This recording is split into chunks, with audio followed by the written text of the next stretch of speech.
Hello and welcome to round 2 of the Rilton Cup 2018-2019. I'm your host for the day, Fiona Steele Anthony, and I'm delighted to be joined once again by Grandmaster Harry Schüssler. How are you today? I'm fine, and I'm just as excited today because we have a lot of interesting games going on. Absolutely. Yesterday was already a very interesting start to the tournament. I checked our predictions at the end of the round. Yeah. Did you see No, how I we didn't fared? dare. I guess you won, or? I'm not sure. I didn't count, but I got one extremely wrong. The Italian player won very shortly after we left, Moroni. And also A. Wonder Liang, actually, that was probably the biggest surprise of the day. He was down 2 pawns at some point, then 1 pawn, but he managed to win his game. Not only hold a draw, but win his game. So I think those were the main surprises. But the young Indian player, he held Orkedal to a draw in that position. So I think we both got some right, some wrong. And then today, round 2, I think we're going to start immediately with what is probably the game that's at least of most interest to the local audience, and that is the game between Jungming Seo and Tiger Hillar Persson. So the clash between the top-rated Swedish junior and the top-rated Swedish player in this event. And also between the young rising star, Seo, and the veteran Tiger. Absolutely. Tiger, who played a very interesting game yesterday. We saw that then a nice attacking game. If you haven't seen it, check it out. You'll find all the games on the official website, rilton.se. There is also a report about round 1, which features some analysis from the top board clash, which was very interesting, with chances for both sides. Shall we jump into the action? Yeah, and we have here quite an interesting position because Black uses kind of a guerrilla tactic here. He doesn't want to do anything any attacking move straight on. He just want to control different squares. And for instance, now he wants to try to control e5. White wants to push here, and has prepared that with a knight here, queen on e2 and rook e1. But I know Black's position is quite okay, and in the audience here, Ulf, who will be commentating later, Ulf Andersson, the Swedish best player of all time, he likes the Black position, I'm sure, because he himself uses this guerrilla tactic. Well, we will hear his thoughts later. Also, if you're watching us online, he will be commentating all day with me for all of rounds 3, 4, and 5. So I'm very much looking forward to that, and hopefully we can get his thoughts on this game later. Do you want to? Shall we maybe see how we got to this position? Shall we very quickly play through the opening moves?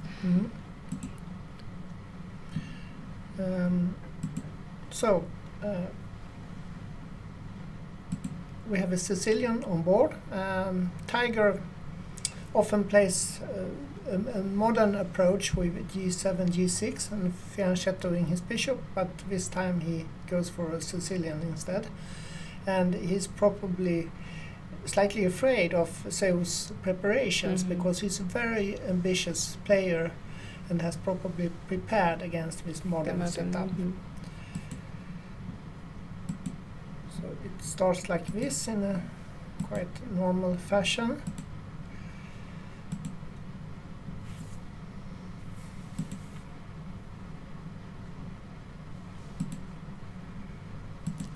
Do you know if the Sicilian is Tiger's second weapon, or? Yeah, it's his second weapon, you may say.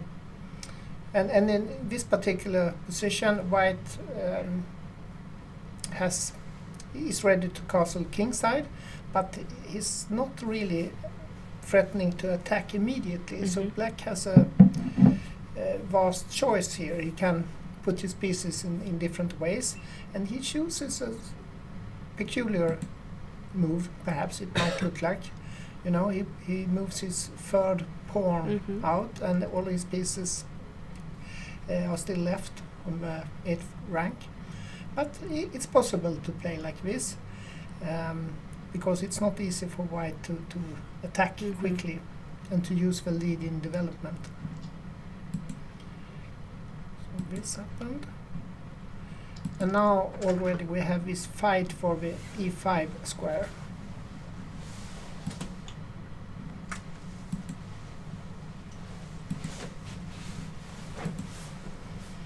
White is more or less threatening, or at least giving himself the option to push the pawn here.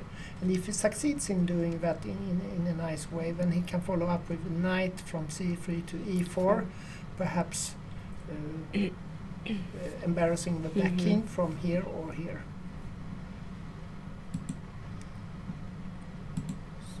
As we can see, everything is centering around this square e5.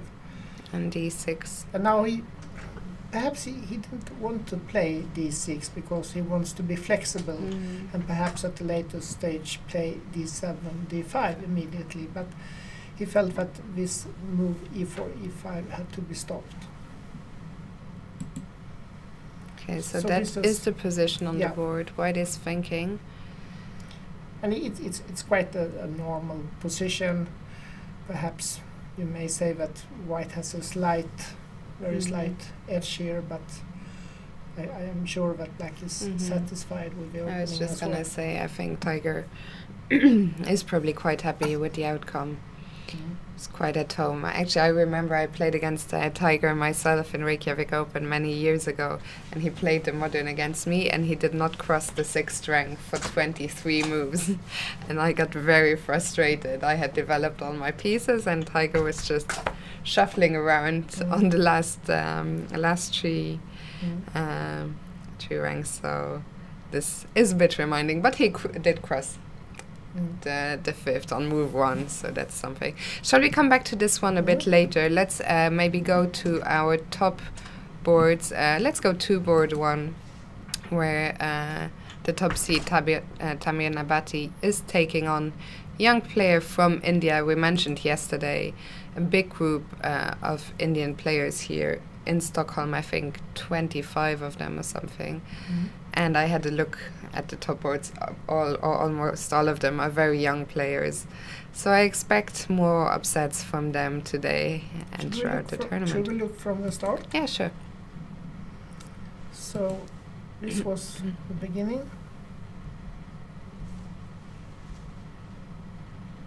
Queen's Gambit, sorry, but with a very unusual move, a2 to I a3. don't think I have seen a3 ever on move 3.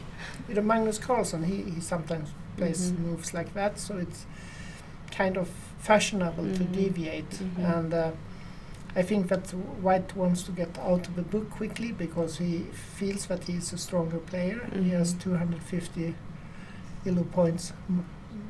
He's higher rated, so he wants to just play a game of chess.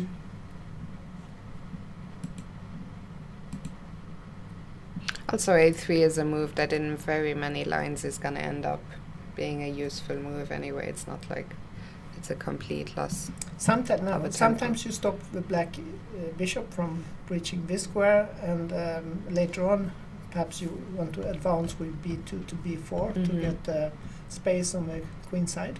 So it could become a useful move.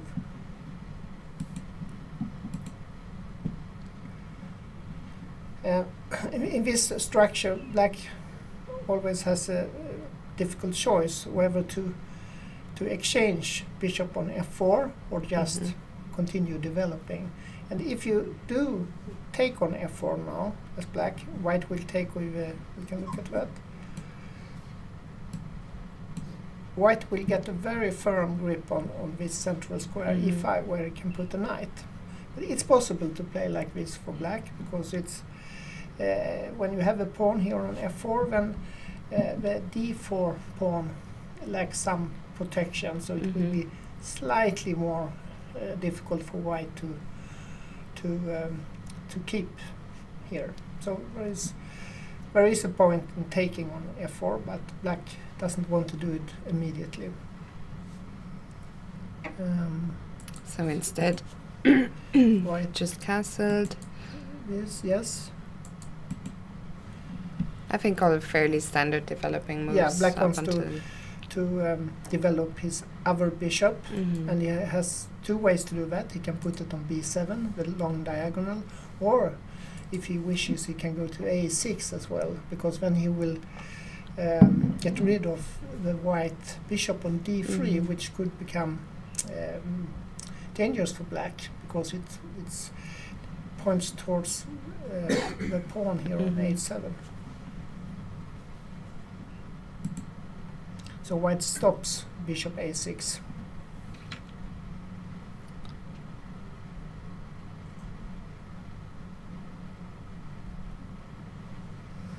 So now we have this typical, very typical setup, where white has a nice square on e5 and some attacking possibilities, but black has counterplay in the center of the board against d4.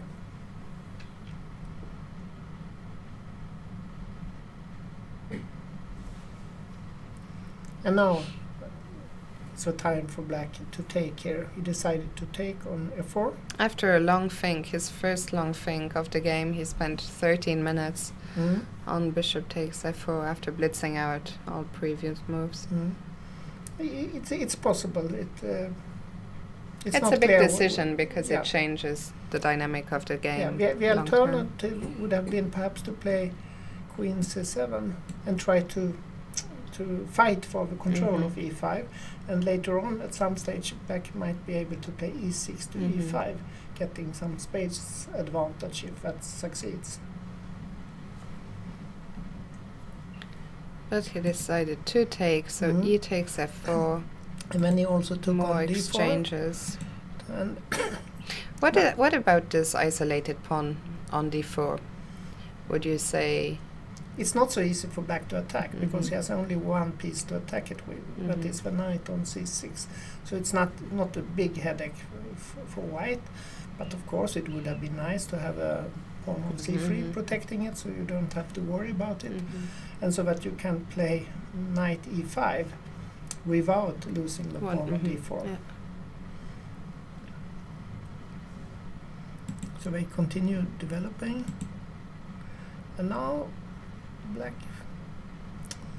makes a bit surprising decision perhaps. He plays g6.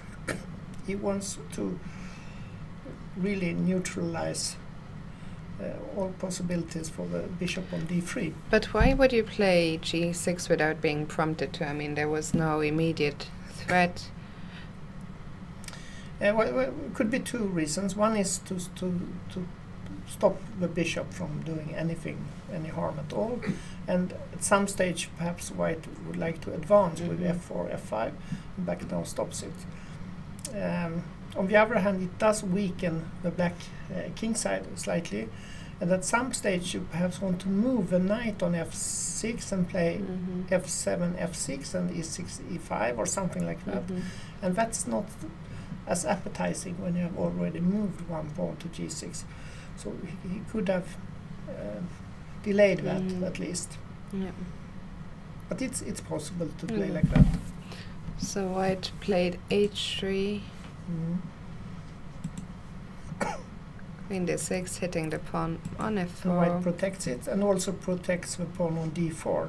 And now he prepares to put the knight here and perhaps attack with g2, g4, something like that. Perhaps f4, f5 later on. And now black heads for the square f5 here, and also opens up the c file so he can exchange rooks here. And of course black normally is satisfied with the draw here, so he if he managed to simplify the position a bit with rook exchanges, that's a success for him. Does he ideally want to exchange both rooks? I think he wants that because white is such a strong player, and if you can get a draw against such a strong player, that's nice. Okay, so we'll come back to this game later. That is the position on the board white is thinking. So let's move on to board 2.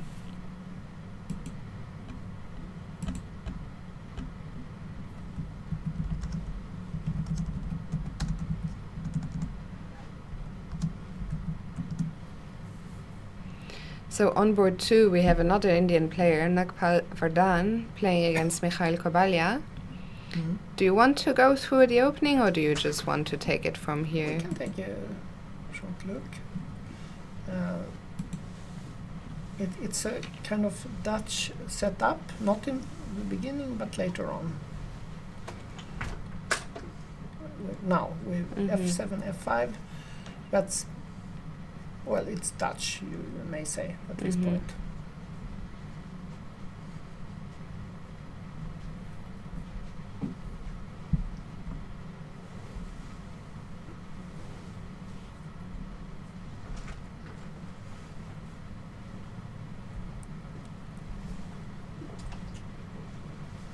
So now we have a position where black has a firm grip on e4, but there is a hole here on e5 in black's position. And so it's a double-edged position. And we have one Swedish player who really likes this kind of play. That's Lars Karlsson, the Swedish grandmaster, but he's not playing here in the tournament, but perhaps he's watching this game and he's hoping for a successful black here. How big an issue is that hole on e5? Well, today Magnus Carlsen played something similar in the World Championship, and he managed to live with that disadvantage. It's a matter of taste a little bit. I don't think Ulf Andersson would like it so much to have his help here. I'm not sure. He's smiling here. It's a matter of taste. It's a very committal decision because pawns famously don't go backwards, so it's going to remain a hole for the remainder of the game.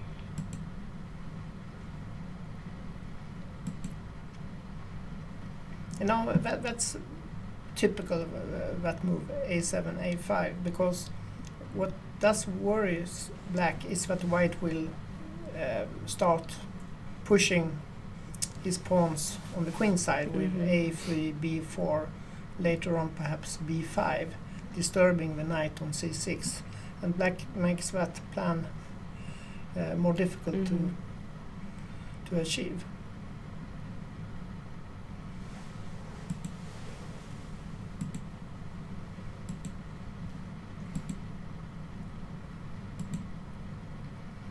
And now black starts to move this bishop into play. That's one of the problems with the black setup, that this bishop is slightly passive, but it has prospects later on.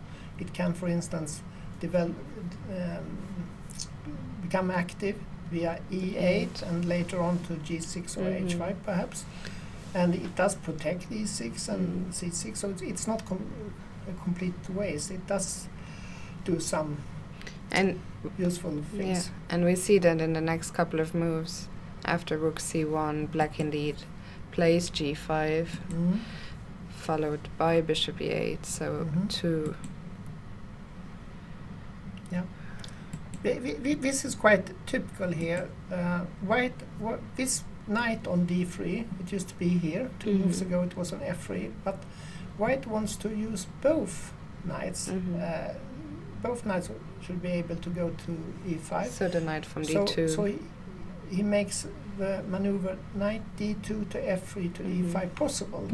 And also there is one more aspect, one more advantage with having the knight on d3 compared to f3.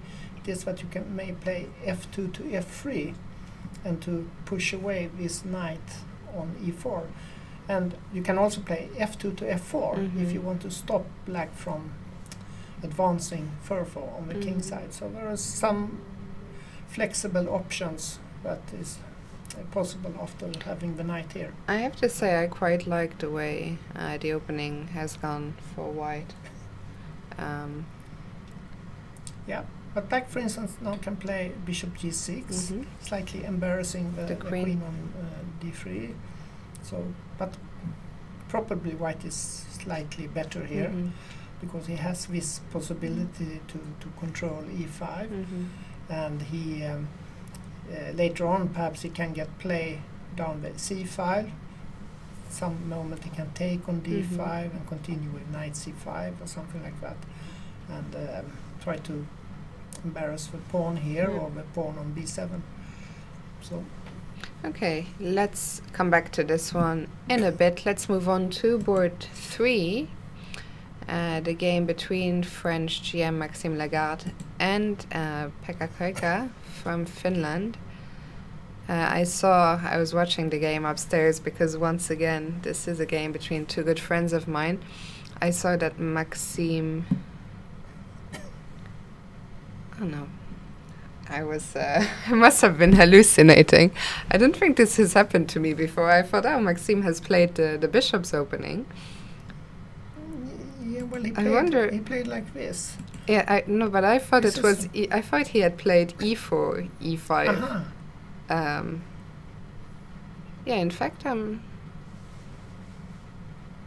I wonder if, I mean, either I'm hallucinating completely or the games are not right, because I thought it had been e4, e5, bishop c4 he had played. Okay. So either I'm completely out of my mind, or we'll see if the moves are correct here. Yeah, we will see. This is called the London system, and Magnus Carlsen has played it quite a lot, and it's not very ambitious, but you just put the pieces in nice squares. It has gained in popularity a lot in recent years.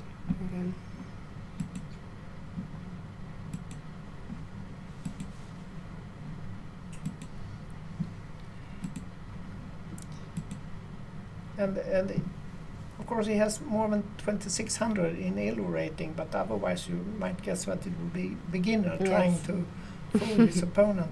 You know, White plays very simple chess here with bishop on f4, knight b5, and of course he wants to go to c7 with What is this knight b5 move? It's not a move I've really seen before. It's possible because black has to make some efforts to defend against this, and in the meantime white might be able to play c2, c4, and if forced, the knight will retreat. So it's possible, but it looks a bit weird, a bit primitive.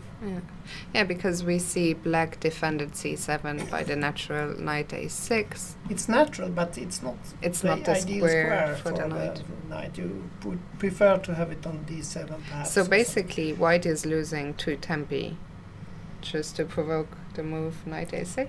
Yeah, but black will, if black wants to push away the knight, then he has to waste the move himself, so it's not so serious. Now comes this move. We see this once again favorite move again, it seems. Yeah, and now black pushes back the knight, and interestingly he puts the knight back to b8 immediately. Yeah, and now, because maybe he considers bishop takes a6, devastating the black pawn structure, a threat. And maybe it is, because white can play take on a6 and follow up with knight a4 or something. But in very many positions it's quite okay for black to accept bishop takes a6, because you get the bishop pair yourself. But he doesn't want to have a knight here anyway. So this is, I think, his position, and it looks normal, but it's strange that the knight has been here and returned. And we see also both players have taken their time. We are now an hour and a half into the games, and they have only on move 8. So this one yet to come to life, I think. Some mind games, maybe we could call them, in the opening. Shall we move on? Let's go to board 4, where we have another Finnish player, Toivo Kainanen against Alexander Donchenko. I see the queens have already come off the board, which for me is always a bit depressing. Yeah, could get interesting anyway, of course.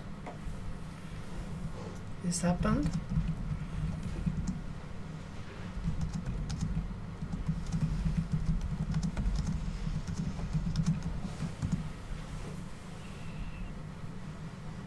So we already on move 8 we exchanged queens.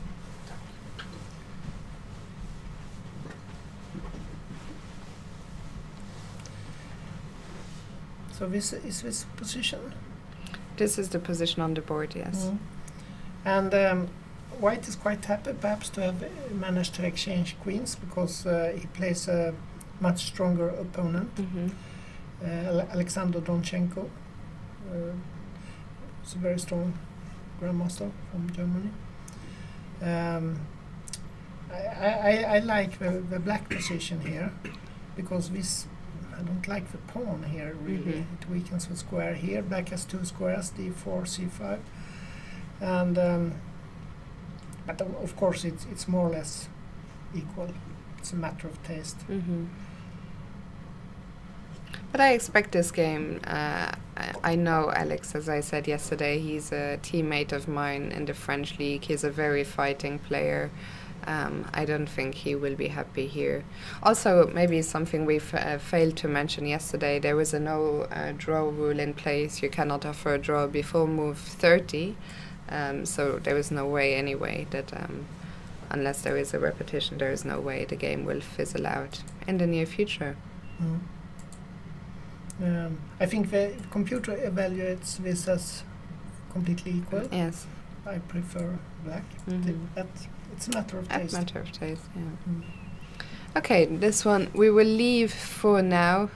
Try to find some slightly more exciting games. Perhaps this one looks... Yes, so board 5. Gajewski, who played a very nice game as well yesterday. Do you just want to maybe look at the current position, or do you want to very... Yeah, we can look at this position, where White has gained some space in the center of the board. White has 2 pawns here on c4 and d4, controlling especially e5, and has put the bishop on b2, where it's ready to attack at g7. And also the queen here, it's on e4, and one advantage is that White can follow up with bishop d3 here, perhaps attacking h7. That is my style of chess. I like you like to, that, yeah.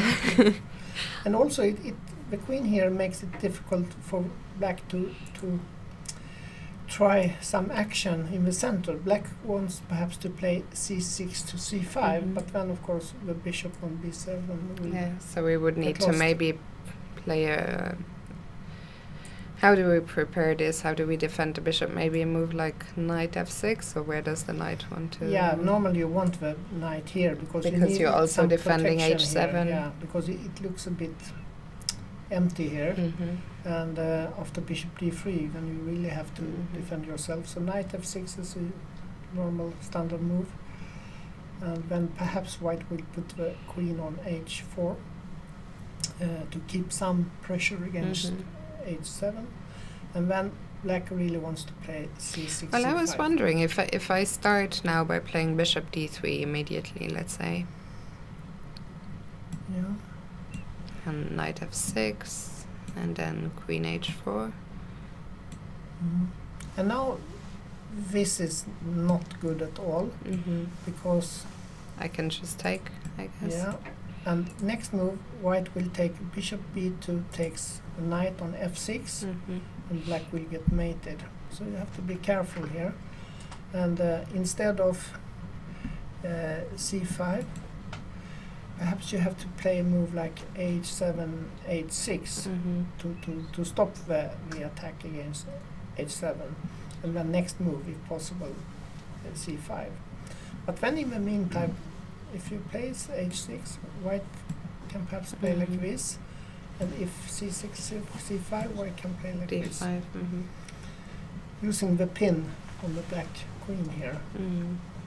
So this looks nice for White, but it's not a forced variation, and maybe Black will find something clever. White played retreated the queen. That was surprising. Very surprising. Why didn't he play bishop d3? I don't know.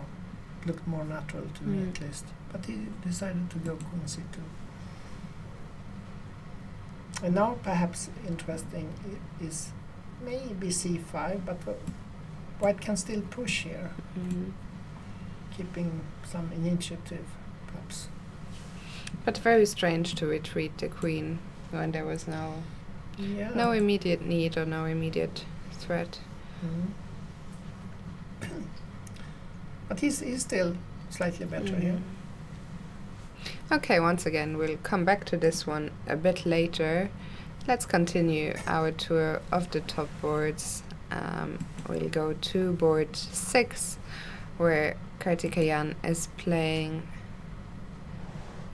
against Bengt Lindberg. I'll keep asking you whenever we have a Swedish player on the top boards if you can tell us a bit about I am Lindberg. Yeah, he's a strong Swedish amateur. He's not yet a grandmaster, but he's quite a difficult opponent for anyone.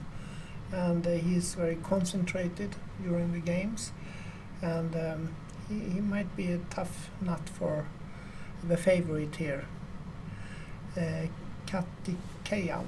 I don't know how it's spelled really, but I think that's about right. This is a position that is a lot more to my taste, let's say, opposite sides, castling, some attacking chances on both sides, an unbalanced position. And we have here a queen on g6, which, well, it could become problematic to have it here, because you have to be careful so that white doesn't open the g file and you will more or less lose the queen. So it's a bit odd to have a queen here, perhaps. And white has also a possibility at some stage to push in the center of the board with d3, d4. But I think his main idea is to play g2, g4. So it's an interesting position. Okay, so for starters, white has retreated to bishop to e3. Yep. What will happen if I take as black? Here? Maybe he will take with a pawn here. I was wondering that, because I was thinking if you take with the queen, I wanted to go maybe knight f4. And also, if when you take with a pawn, you have control over that square, but you also open the f file for your rook. You can move rook d1 to f1 perhaps. And you have also the option to play knight h4 followed by knight f5 perhaps. I guess this is fairly equal. I mean, black has a sound position. There is one problematic thing with the black position, and that pawn on h5, it looks a bit weird, because it weakens the king side slightly. But also, I mean, black doesn't have to take on e3. If we go back to bishop e3, what are black's alternatives? Well, ideally he would like to attack himself here. So I don't know, maybe he can go c6, pushing away the bishop here, or at least trying to do that. It's possible. But c6, what happens if I take on c5? If you take here. If you take here, then you can take like this. And that is, that looks very okay. You can also, after c6, if you take on e6, maybe you take with a queen here to attack pawn here. It's possible. I don't know. c6 is just one of quite a few possibilities for black here. Also, one of the things that has gone well, at least for time-wise, for Bengt Lindberg, is he's up 40 minutes on the clock already, which at this point is nothing dramatic, but it's always a nice time advantage to have. Maybe that's some. It shows that white has perhaps have some problems. He's not too comfortable. Perhaps. Yeah. Shall we go back to the game of Tiger? Maybe see what has happened there. In the meanwhile, we started off this broadcast by looking at Tiger's game against Youngmin Seo, who is the top rated Swedish junior player. Yeah. Tiger, I see, still hasn't crossed the 6th rank. No. Well, but we also only missed one move, I just realized. So they are taking things nice and slow. And as I say it, there we go, b5 is on the board. And White has put all his pieces into play. The rook on the central squares, d1 and e1. The knights are out, so are the bishops. But he has no concrete idea here. It's not easy for White to find a plan here.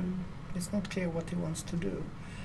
Perhaps one idea is to move a queen from d2 to d2, and then afterwards you play bishop to h6 to exchange the bishop. But That's I guess one possible plan. Can black simply move the rook and then meet bishop h6 maybe by bishop h8? Or Something like this, all right. Yeah. It's possible, but this could become irritating for black to have the bishop here, and then perhaps white will switch and move something like queen to g5 to h4 followed by knight g5, starting to put some pressure. Yeah. So at least then white has a plan. And if he does not play queen d2, I don't know what he should do really. Of course he can stop b5 b4 with playing a3, but it's not so active. And black can play b4 anyway if he wishes. Also another question after queen d2, so if you play queen d2 after b4, yeah, it's perhaps then you have to come here because the pawn here is hanging. You don't want it here, but on the other hand you have possibilities to move here. I guess then I will follow that up with rook b8 maybe. No, maybe bishop h6. It's double-edged position, I think. It's possible for both sides to play this. If I attack your knight, say with queen a5, protect that. b3 to protect the knight.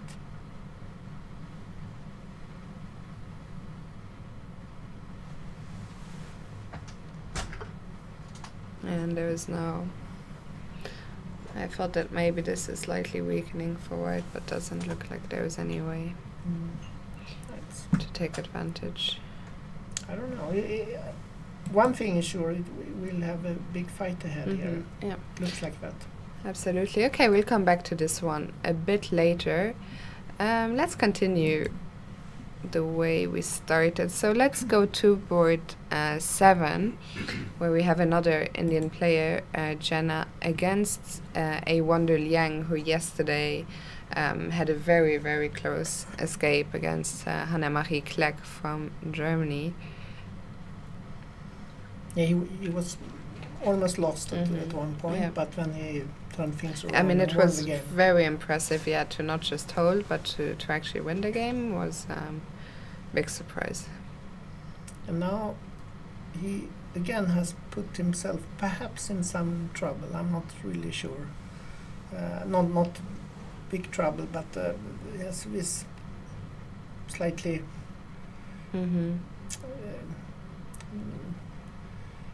the pawn structure on the queen's wing. It's not ideal here.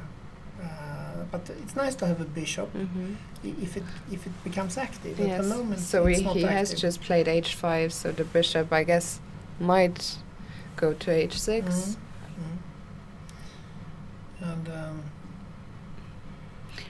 And I mean, if the bishop goes to h6, I guess white has to start being really careful not to lose the e4 pawn. he could have played at this moment instead of h5, perhaps play the f. It was on h6. Yeah. No. Yeah. f5 is possible, but h5 is natural to play. And we see white has just played g4, g3, I guess, to meet bishop h6, maybe with f4. Maybe. It's weakening, of course, to play f4, but otherwise you lose a pawn, no? Oh. Yeah, maybe you have to do that. Yes, you have to play f4. So let's have a look at that. Bishop h6. I guess you have to play f4. Yeah, it looks like that. Maybe, I don't know if f5 is possible.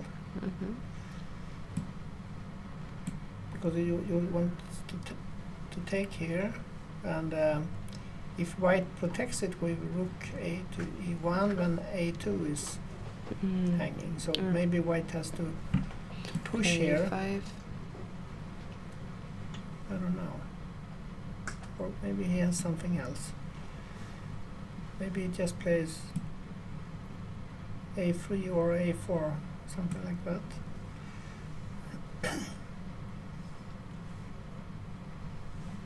Like my take here, but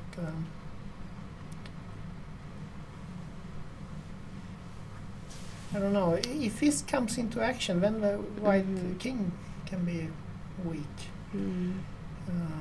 There's quite some potentially open lines against the white king. So if I take on e4 now?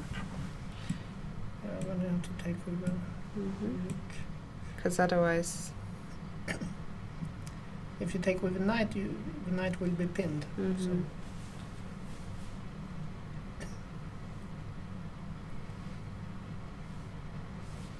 I was just wondering if there's any way to activate my...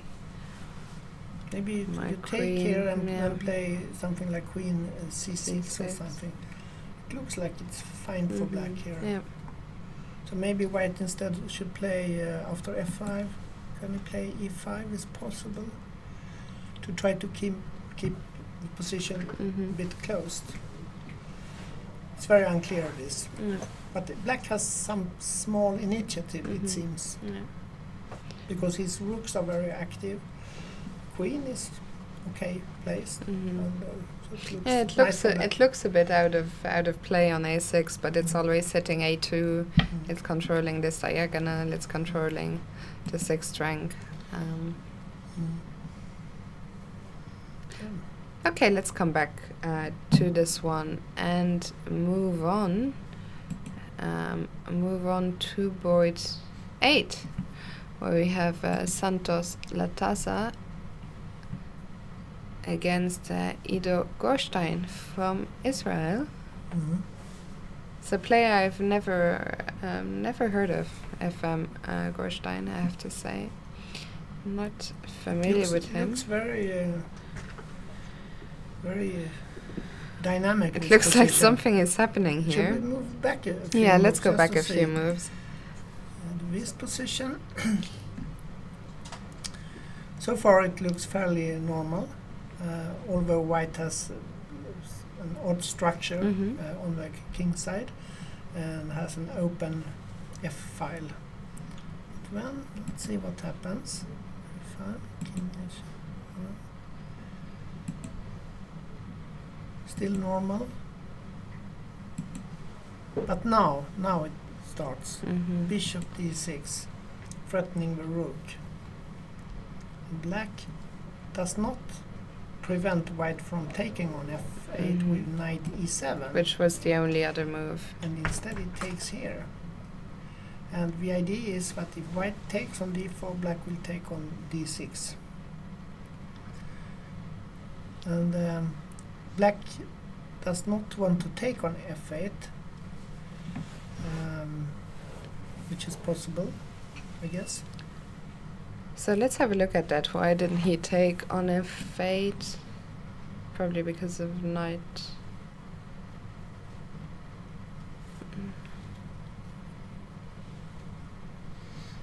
Maybe knight c2. Yeah, I was wondering.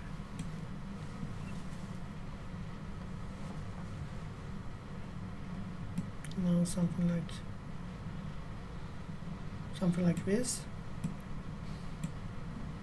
Now retreat with a bishop. Mm-hmm. Now maybe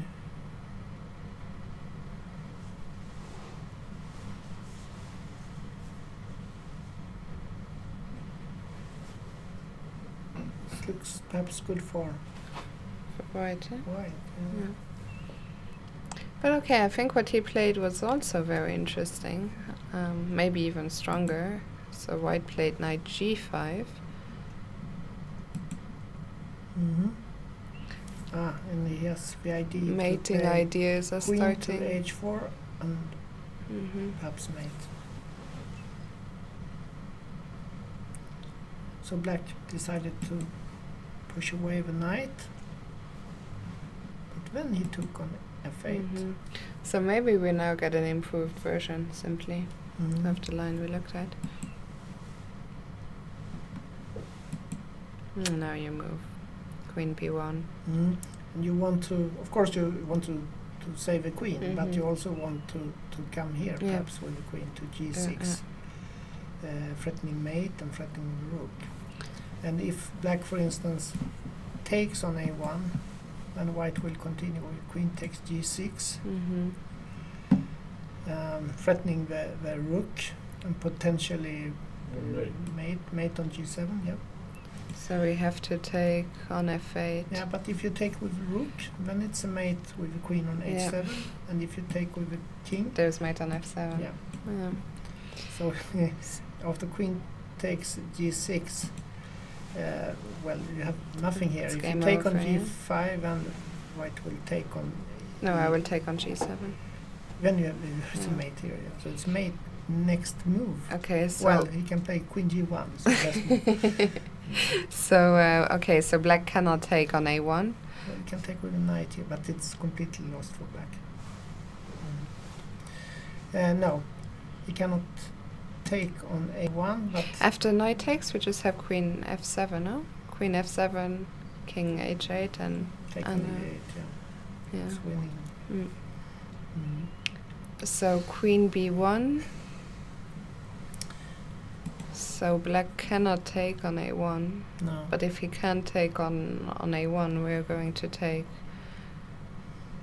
He will be an exchange down. down. Yeah. For instance, something like this. Mm-hmm.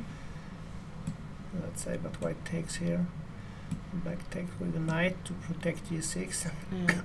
But there is no hope really Now in this white position. has a rook against knight and pawn, but look at those pawns. They're terrible. I mean, the with pawns, the three three pawns, yeah. pawns are basically worth one. So it's black can resign here. Mm. I mean, it's even possible. I think he might resign after queen b1 simply. Yeah. Yeah, I think he's fed up now. Mm. So Santos will win. Yeah. Mm. Also, Santos with an almost 1 hour advantage on the clock, so didn't really use much time, spend much time to No. get to his winning position. Then moving on board 9, international master Lauren Costa from England, taking on Sergei Volkov. Mhm. And we have a position on the board that is quite normal nowadays. White having developed the bishop, Mhm. queen's bishop very early. All the pawns are left on the board, and not much is happening at the moment. But Yeah. we'll have a fight ahead. Okay, can you maybe, I mean, it's always a position that I look at and I'm never even sure, would I want to be white, would I want to be black? What are the advantages, the trumps for each camp here? But there's one good thing for white. It is that black has already pushed the pawn to c4, so black has no longer any pressure against the pawn on Mhm. d4, and that makes it easier for white to play e3 to e4. And in fact, he can play this perhaps straight away, but he can also wait for Mhm. some moves. So what would happen? Well, if he plays it straight away, then perhaps bishop takes e4, so it's not so appetizing. But he can prepare it with something like bishop f3, maybe, or take on d6 first, like this, and now bishop f3,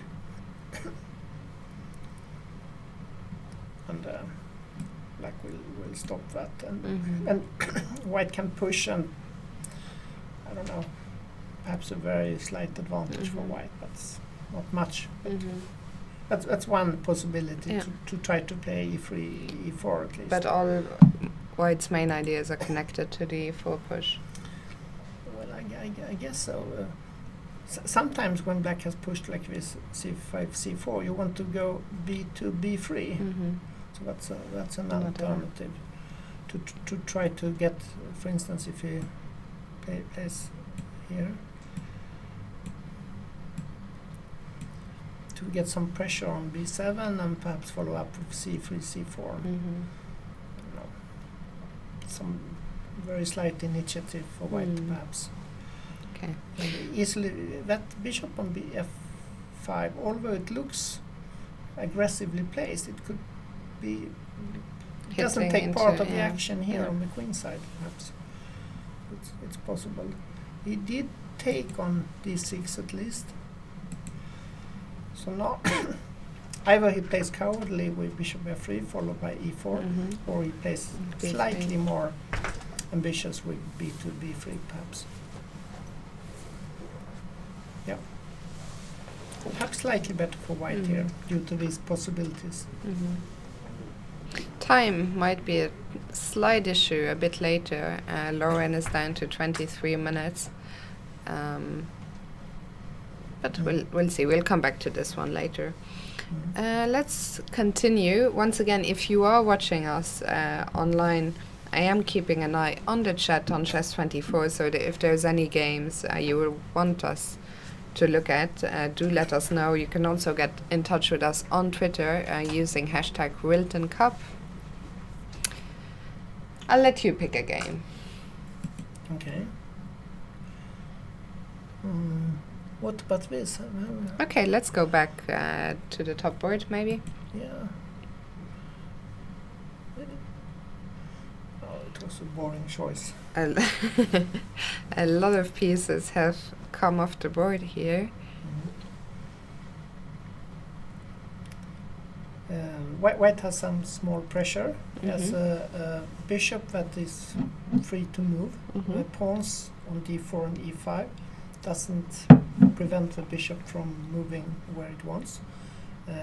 Black's bishop is slightly more defensively placed, but on the other hand it can move to b7 or sometimes to a6. So black has quite a solid position, but white has a tiny edge. A long maneuvering fight ahead of us here. He probably now he moved the knight to e1. Probably plans to play f2, f4, bring the king to e3, and follow up with maybe g4 and f5 at some stage. Some small advantage for white.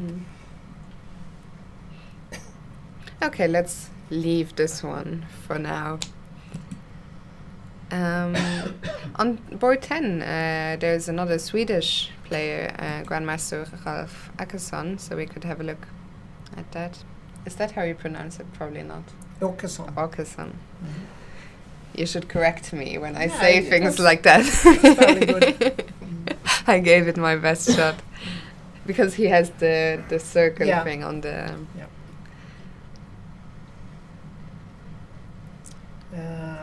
He's in some trouble perhaps already. You know, look at that rook on c4, preventing, making it more difficult for the knight to move. White now threatens either to take on f5 or to take on c6. But what happens? Is there a tactic if what happens if I take on d4? Yeah, that's possible. Then white will take with the bishop.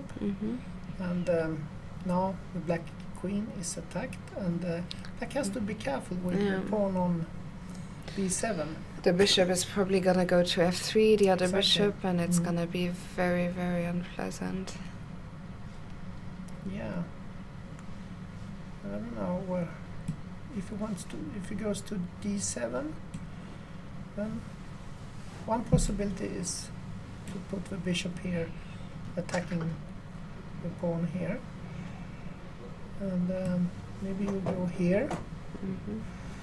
And if white comes But here, can I not? Do I have bishop c6? yeah, bishop c6 is winning. Can also win with bishop a7 and rook d1, but bishop c6 is much simpler, because if black takes, white wins here, more or less on the spot. He wins a rook for a bishop.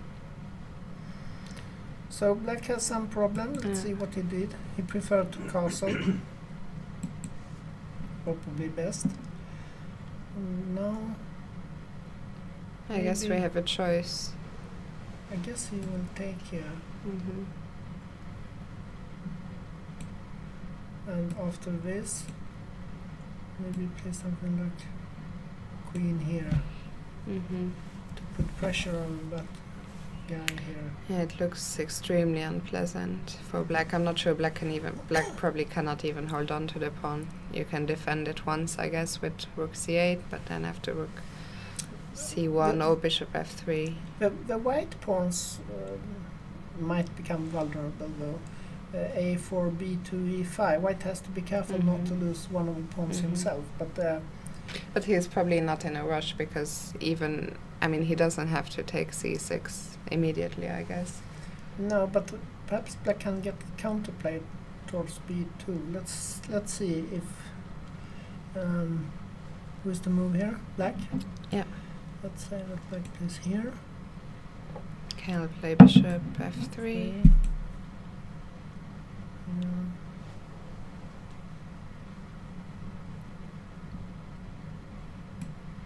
Cannot move c5 because of some problem for black. Maybe you should put the other rook to c8. Or yeah, but it's very passive to have that rook here because you want to attack b2. But maybe you have to.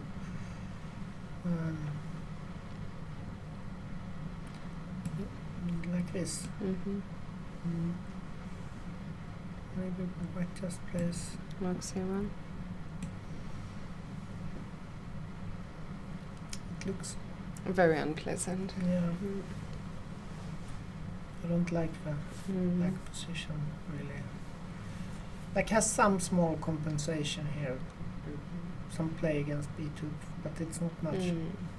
The problems for Swedish Grandmaster Ralph Åkesson. Okay, we'll come back to this one. We've had 2 requests in the chat from Pawn Pusher. The first one is to go to board 11, where Grandmaster Deep Sengupta is playing. I don't know who he's playing against. He's playing against a player from China, Shen Zhu.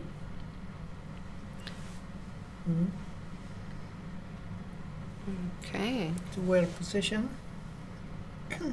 Black has not managed to castle. His king is on f8, and white is attacking with the queen on g3, knight on f3, and the 2 bishops. White's king is still here, and I'm not sure if white wants to move the king, because at the moment it looks quite happy there. Yeah, because he wants to have a rook here to attack, and he does not want to castle queenside, because then black will take here and open very quickly. Black will come to an attack. Yeah. So it looks unclear, but it's quite nice position for white here. Maybe he What if? pushes Yeah, I was just h5. gonna say, what if we push h5 immediately?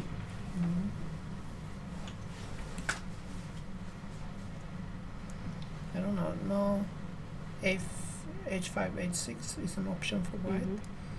Like, might stop it, and then perhaps something like rook h4 followed by rook f4 or hg4 at some moment. It's possible. It's bit uncomfortable for black here. Can I ever play knight f5, or is that not an option? It's possible. You may also play something like f5 here to stop white from doing something when there is some interesting possibility like this. Sacrificing the queen, taking here, and afterwards take here. That's possible. I guess let's have a look. Yeah, it's very interesting. Let's have a look. I guess I have to go to f7. Then white will simply take here. Black will take. White will take. I will take on h4. And then white is a piece up, piece and a pawn up. That worked out well. Okay, so we must have missed. f5 was not good. Yeah. I mean, f5 looks very dodgy with the king. Yeah, but sometimes you want to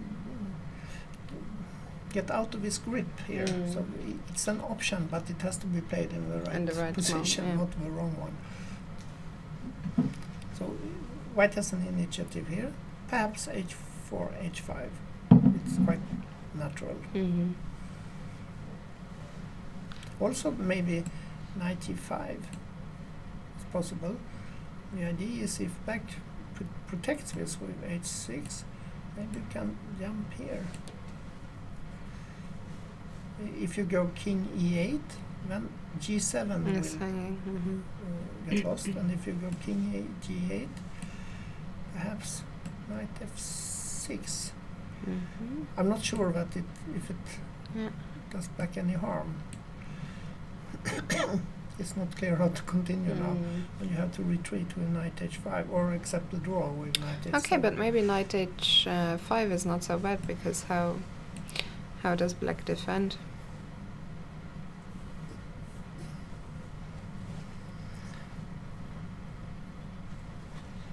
Do we have to? I guess after rook g8 we can play bishop h7. Yeah, and if you go g6, then the knight will come back. Maybe it's not tragic, but I mean, it looks like maybe black has to play g6 even. I'm not sure. Yeah, but then it's clearly worse. So maybe in this position, we have this position now. White has two good options, perhaps h5 or knight g5. Possibly there are other moves as well. Good position for white, it seems. Yeah. Let's come back to this one. We also had a request to go back to board 2, which was a Leningrad Dutch. So let's see how that has developed the game between Nakpal and Kobalia. Should we go back a few moves? We had this position where white has just regrouped the knight to d3, and black activated his bishop. It came to g6, logical. And now white decided to stop any ideas with f5, f4. With f4. By playing f4 himself. And of course also, if you play a very strong player, the black player, Kobalia, is very strong, then you want to close the position, and you don't want to give him the chance to attack you. This happened.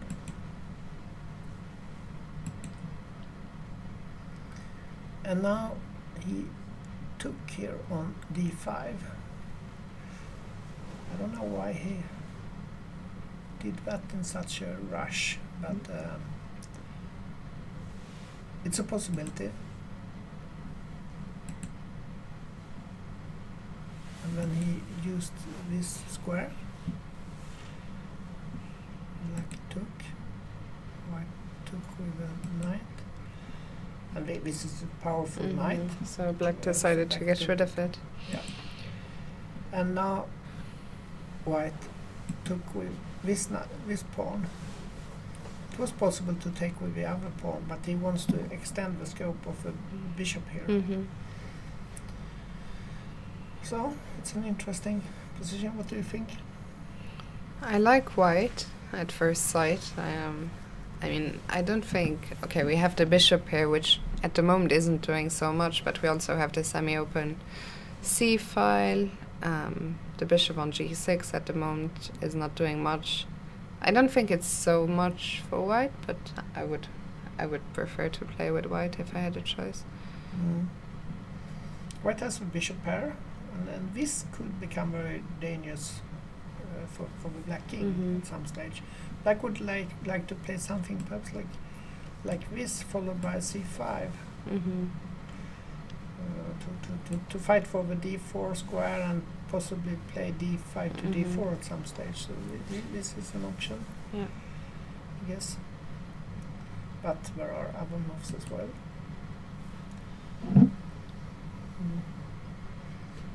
I think I prefer white, but it's very unclear position. This looks stupid. Rook on a1. I would much have it on d1 Yeah. instead. Do we have time to simply, let's say, black played rook c8? Do we have time to play rook d1 and then rook c1, or is that too slow? Then black plays rook ac8 and perhaps c5. I don't know if you can play. You want to play b4 or something, but perhaps black simply takes it. One question.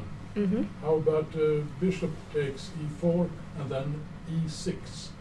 Okay, so we have a question from the audience. I'm not sure you can Yeah. hear it, so I'll repeat it for those of you watching online. The question is, can we take on e4 followed by e6? Perhaps no. Let's say that black. I'm not sure what black should take with, but let's say he takes with that one. No, this. And your idea is, of course, to play queen c3. course. Yeah. And black has to stop that for sure, because there's a mate here.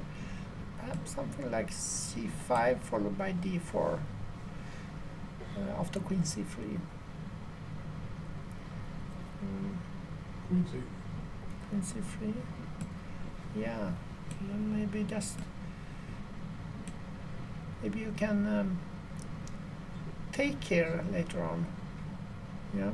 Play like this, yes. And take here, yeah. Looks quite promising. Probably. It looks very promising, actually. Yeah, probably it's not completely clear, but probably good for white. Yeah, so it's an interesting option here. Okay, let's go back. So rook c8, bishop takes e4. What if we take with the d pawn? e6. Is there any way we can take on e6? Are you really going to checkmate me? Yeah, queen c3 does not look possible, but I prefer rook d3. But Okay, okay, let's we can have a look on Yeah. on this. We want to come queen c3, and now there's a threat here. So how do you protect against this? You know, I can't you will run lose very your bishop far. here. Yeah. I was You have to play king something like f7. king f. Yeah. But if not, well, can In the worst case, maybe you can just take on. maybe rook c5 or something. Yeah, no, it doesn't look. It doesn't look great at all. It's very dangerous. Yeah. So let's have a look at your move, rook d3. That was after. After king f. No, after e6 here. Just a line above. Yeah. So here, rook d3, just try and stop. Stop queen c3. Now white wants to find a way, a path to the long diagonal for his queen, but it's not clear how to achieve it.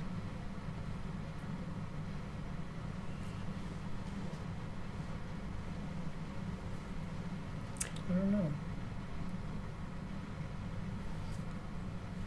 Queen c4. Queen c4, it's possible.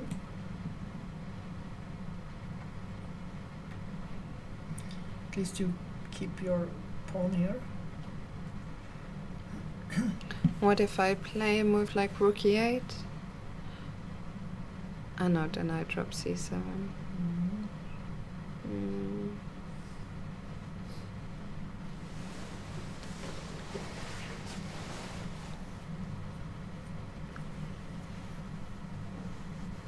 And if I simply play c6, let's say? To play b5 later on, or Either that or maybe simply rook e8.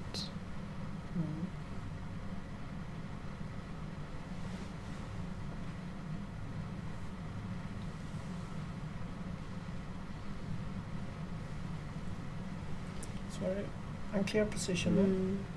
But it's an interesting, it's a very interesting idea. To push here, it's very logical idea. Oh, and actually, so what happened in the game? Let's see. c5 Immediately. was played immediately, followed by bishop takes. That was a pawn sacrifice. He didn't prepare it with rook ac8. He played it immediately. And white took the pawn. I think the idea is... Oh. Oh. Okay, so we have to go king. Yeah, if white takes The now, reason I'm going because I think you can see the evaluation as well, jumping up and down from equal to -5 to if equal. white takes here now, then the queen will get lost. So and if white plays here, black will simply take on c5 and play rook d2 check, picking up the bishop. Okay. So this. So it wasn't a pawn sacrifice. No. And in this position, white shouldn't have taken. The It was a pawn here. trap It was a trap. Yeah. that white walked straight into. White should have played rook d1, and when we had Yeah. an equal position, I guess, or e6 at some stage, more or less equal. And instead, he just fell for it with more than half an hour on his clock. I mean, he only apparently spent 3 seconds on queen takes c5, which is a bit, I want to say embarrassing. Might be harsh, but But he will dream. yeah. Dream about I mean, it for 3 especially hours. an opponent, you know, such a strong opponent. Like, if he's gonna give you a pawn so easily, you should probably take more than 3 seconds before taking it. Yep. So here's perhaps the final position of the game. Yeah.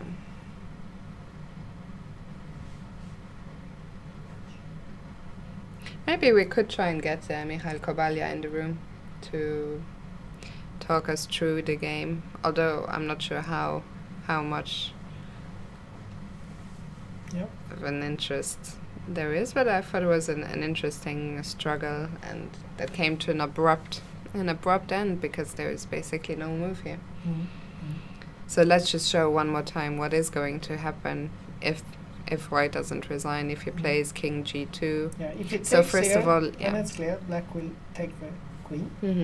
So let's say that he plays this move, and black will check first or take first. For instance, this. The king retreats, and now black will take here.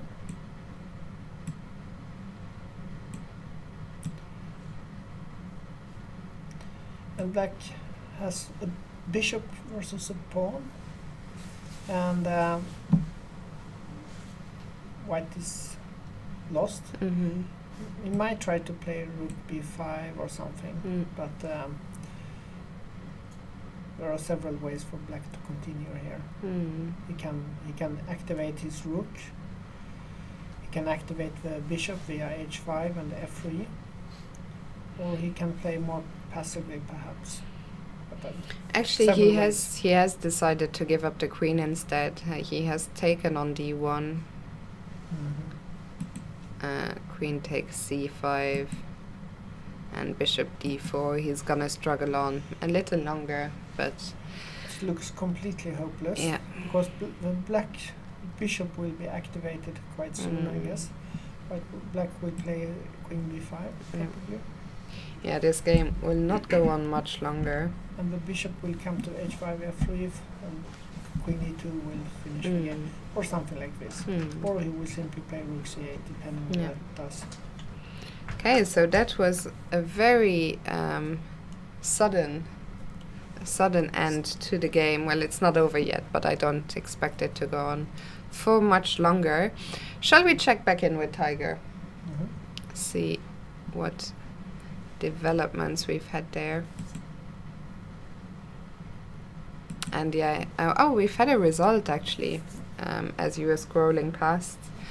Santos Lataza, we saw this game earlier against Gorstein. We actually thought it was about to end with those tripled G pawns. He resigned after. No, he didn't resign. We can watch the last moves. Knight takes f8.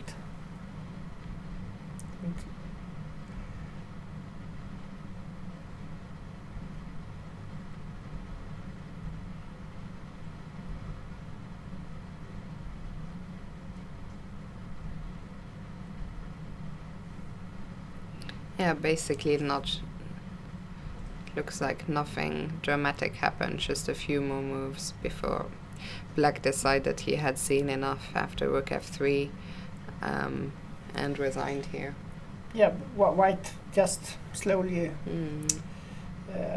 improves his position, and well, there's no immediate threat, but black had enough. It's boring to play with an exchange down. Yeah, and those pawns. No active play. Yeah. You can just sit and wait for the execution. Okay, so a very a nice and straightforward victory, I would say, by Santos. And I expect we will also see a resignation on board 2 shortly. But let's go back to board 15, game between Cyril and Hillar Persson. So this is where we left off, and he did indeed play your suggestion, queen d2. And then bishop b7. Played this plan to try to get rid of that beast on g7.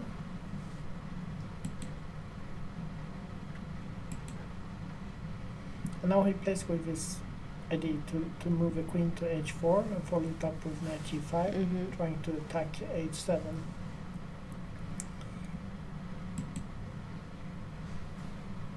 So black stops this. He poses the knight on f3 before white can achieve his plan with knight g5.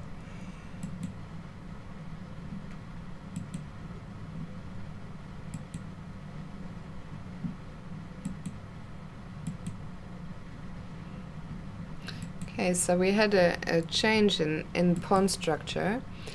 How is this change for black? Is it in his favor, those double pawns? Are the pawns controlling more squares, or could the double pawn become an issue at some point? Well, if they manage to get to pawn ending with only king and the pawns, then white is a favorite, because he can set up pass pawn on the queen side with 3 against 2. But we're a very long way. Whereas black cannot do anything with his extra pawn on the king side. But a lot of adventures will happen before any pawn ending will arise. And in the meantime, this pawn on e5 controls very effectively the square on d4. So black will be able to put, for instance, a knight on d4, and black will try. Black has 2 ways to improve later on his position, but one is to advance on the queen side with b5, b4, and perhaps attack c2 or something like that. And the other way is to play f7, f5 to use his pawn majority. He has 5 pawns on the king side versus white's 4 pawns. So he can either choose a minority attack on the queen side or a majority attack on the other side. And white, well, now he retreated with his queen, One option was to play. Well, if he tries to attack. Yeah, I was just I was just going to ask you, what about this rook lift? Well, black will very easily parry this with moving the pawn to f6, and then the queen on c7 will defend h7. And if you only attack with the queen and the rook, you won't get any pressure in the attack. So that's why he decided to defend. Why all the way back to c1? Perhaps to protect c2, but it was a bit passive, and I'm not sure that he has any plan at the moment. I guess black will play perhaps knight e4, and then white will play knight e2, try to pose knight on d4. But he can also simply play something like rook d7, followed by rook fd8. I prefer black here because he has some plans available, whereas it's not clear what white is going to do. White will regroup here to try to defend and cover the square d4. I'm also thinking that Tiger is starting to be a big favorite, although there's nothing, nothing tragic happened with White's position, but I think Tiger is so much more experienced. He is the higher weighted by quite a margin, and I think he will be very happy with this position he got. And he has a lot of time left. He has more time than and that's unusual for him, because that's a weakness he has. He gets sometimes into time trouble and even loses some time. Okay, so we'll leave this one again for now. I'll let you pick another game. This time you have to pick something more interesting. Yes. Something. Let's see. We could even have a look at a game we haven't seen yet, maybe.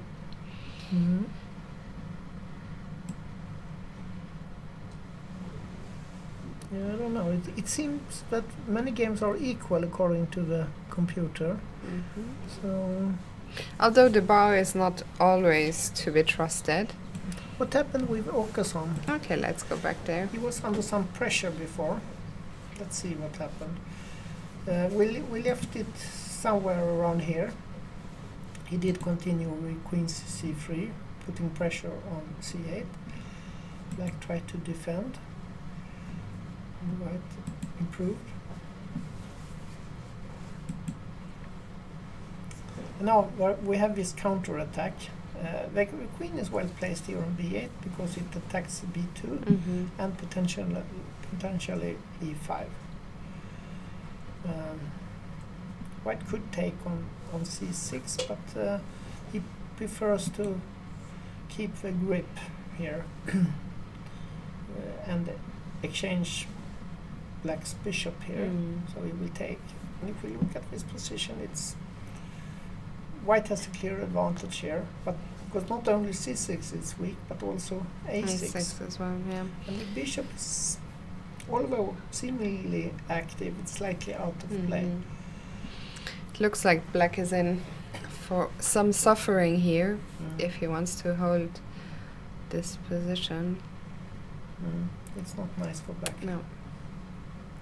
I mean, okay, there is an immediate threat. The pawn on a6 is under attack, so you have to defend that with your queen somehow, I guess. But if we look at it from the white perspective, those two pawns on a6 and c6, they're so weak that you don't want to take them. You want to enjoy them, just to look at them. Is so that the kind of sadist chess player you are? Yeah. Maybe just play a5 and b4 or something. Of course, you have to be careful so that you don't lose the b pawn. Or you go to try to take it with bishop f3. It's of course also possible.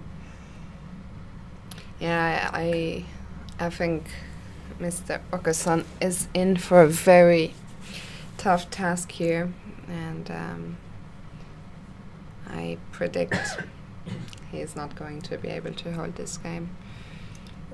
He wants to play, if he got the chance to play bishop e4 and then put the bishop here, on it would be d5, a dramatic change. And perhaps he should have done that before. The problem was Yeah, and a6, even just sacrifice sacrifice that. I like that move, to give it up. And if white takes, I will take it. maybe rook here. And then put the bishop on d5 and pray. White is much better because he has a passed pawn here, an extra pawn. But I would have preferred that, because now he will. But even if you put it on d5, can I not drop my bishop back to d3 and then try and get my queen on that diagonal? Drop the bishop back to d3, then possibly to b1 or c2. Yeah, but if you try to attack, then we have a wild game ahead. So. Yeah, maybe there's no need for such drastic measures. No, if he plays bishop f3, the bishop on f5 is more or less permanently out of play. If he doesn't, or can he play rook b8 here? Maybe it's not so clear. No problem here. It's not that clear, this position. Maybe it was good. Queen b7. Preparing rook b8. It's not so clear, this. The threat is bishop e4. And if you prevent it with bishop f3, black would counterattack with rook b8. White is of course much better, but it's not clear. What if I play rook d1? Yeah, rook b8 or this.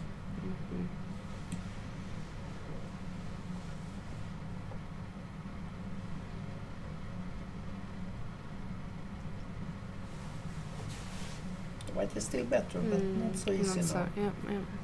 Oh, I see. It's not over yet. Perhaps. Okay, let's let Gopal think about it. Can I pick? Let's go back to board 3. We haven't seen that in a while. Lagarde against Koika.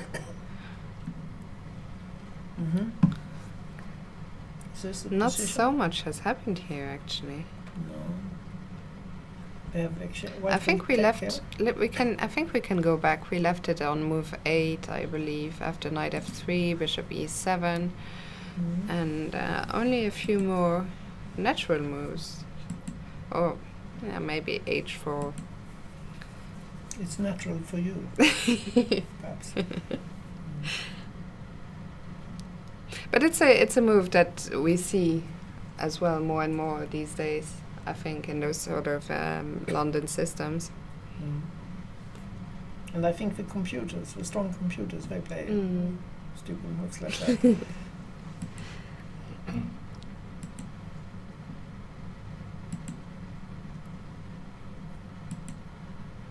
This is quite a typical setup for white. Knight here, bishop here, queen here, bishop on d3. Trying to mate black more or less. And black tries to ease position with an exchange. And after this, plus this. Now white, I guess, will take on h7, because then this way you prevent black from castling kingside. And after this,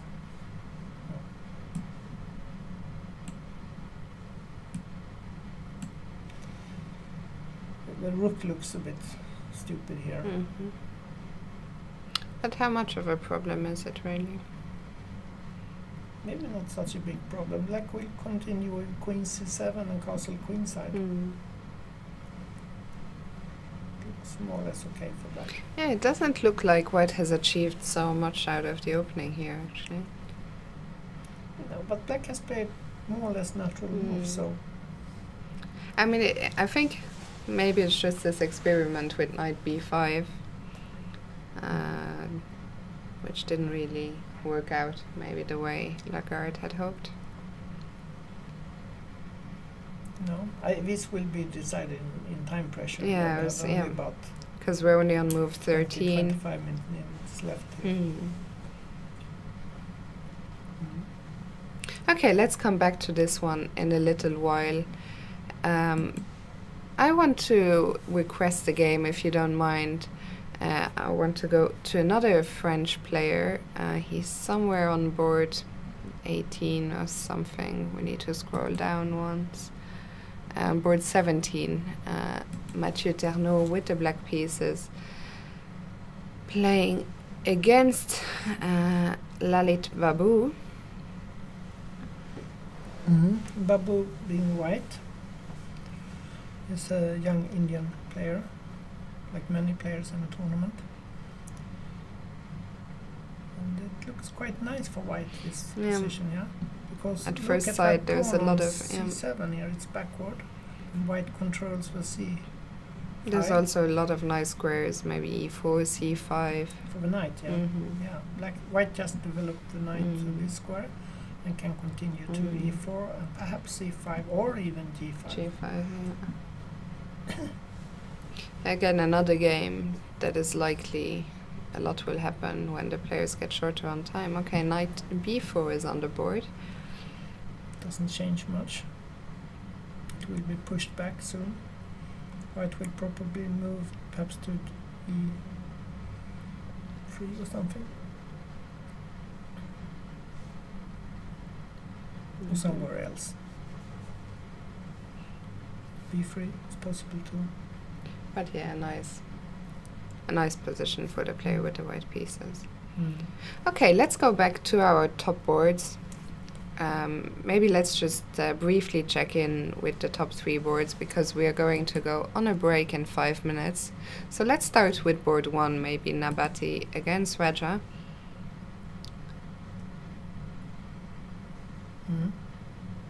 Okay, so still this endgame where not much is likely to happen for the next It's interesting while. that white has pushed the pawn to b5 to gain some space on the queen side. Normally... Let's maybe just go back to where we left it and see which moves we missed. So we left somewhere around here, Yeah, and white prepared f4, so we said at least. But look what happened, knight b8. White pushes here instead. So white stops this bishop from being exchanged, because it's a slightly passive bishop. Now white wants to continue with f4, but black at least temporarily stops it with g5. And we're just being informed in the chat by Pawn Pusher that Heberla has won on board 14 against Slugin, a game we didn't get to look at. Maybe after this we can just see how it concluded. White is better here, but it's not won yet. White has a space advantage and a good bishop against a bit passive bishop. What's your prediction? I suspect that white will... Yeah, white bring is it a much home. stronger player normally. Okay, so let's go to board 14, see how Heberla beats Lugin. This one? 14? The one below 14.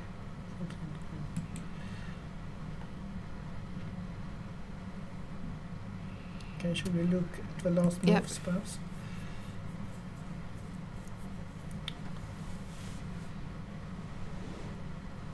Yeah.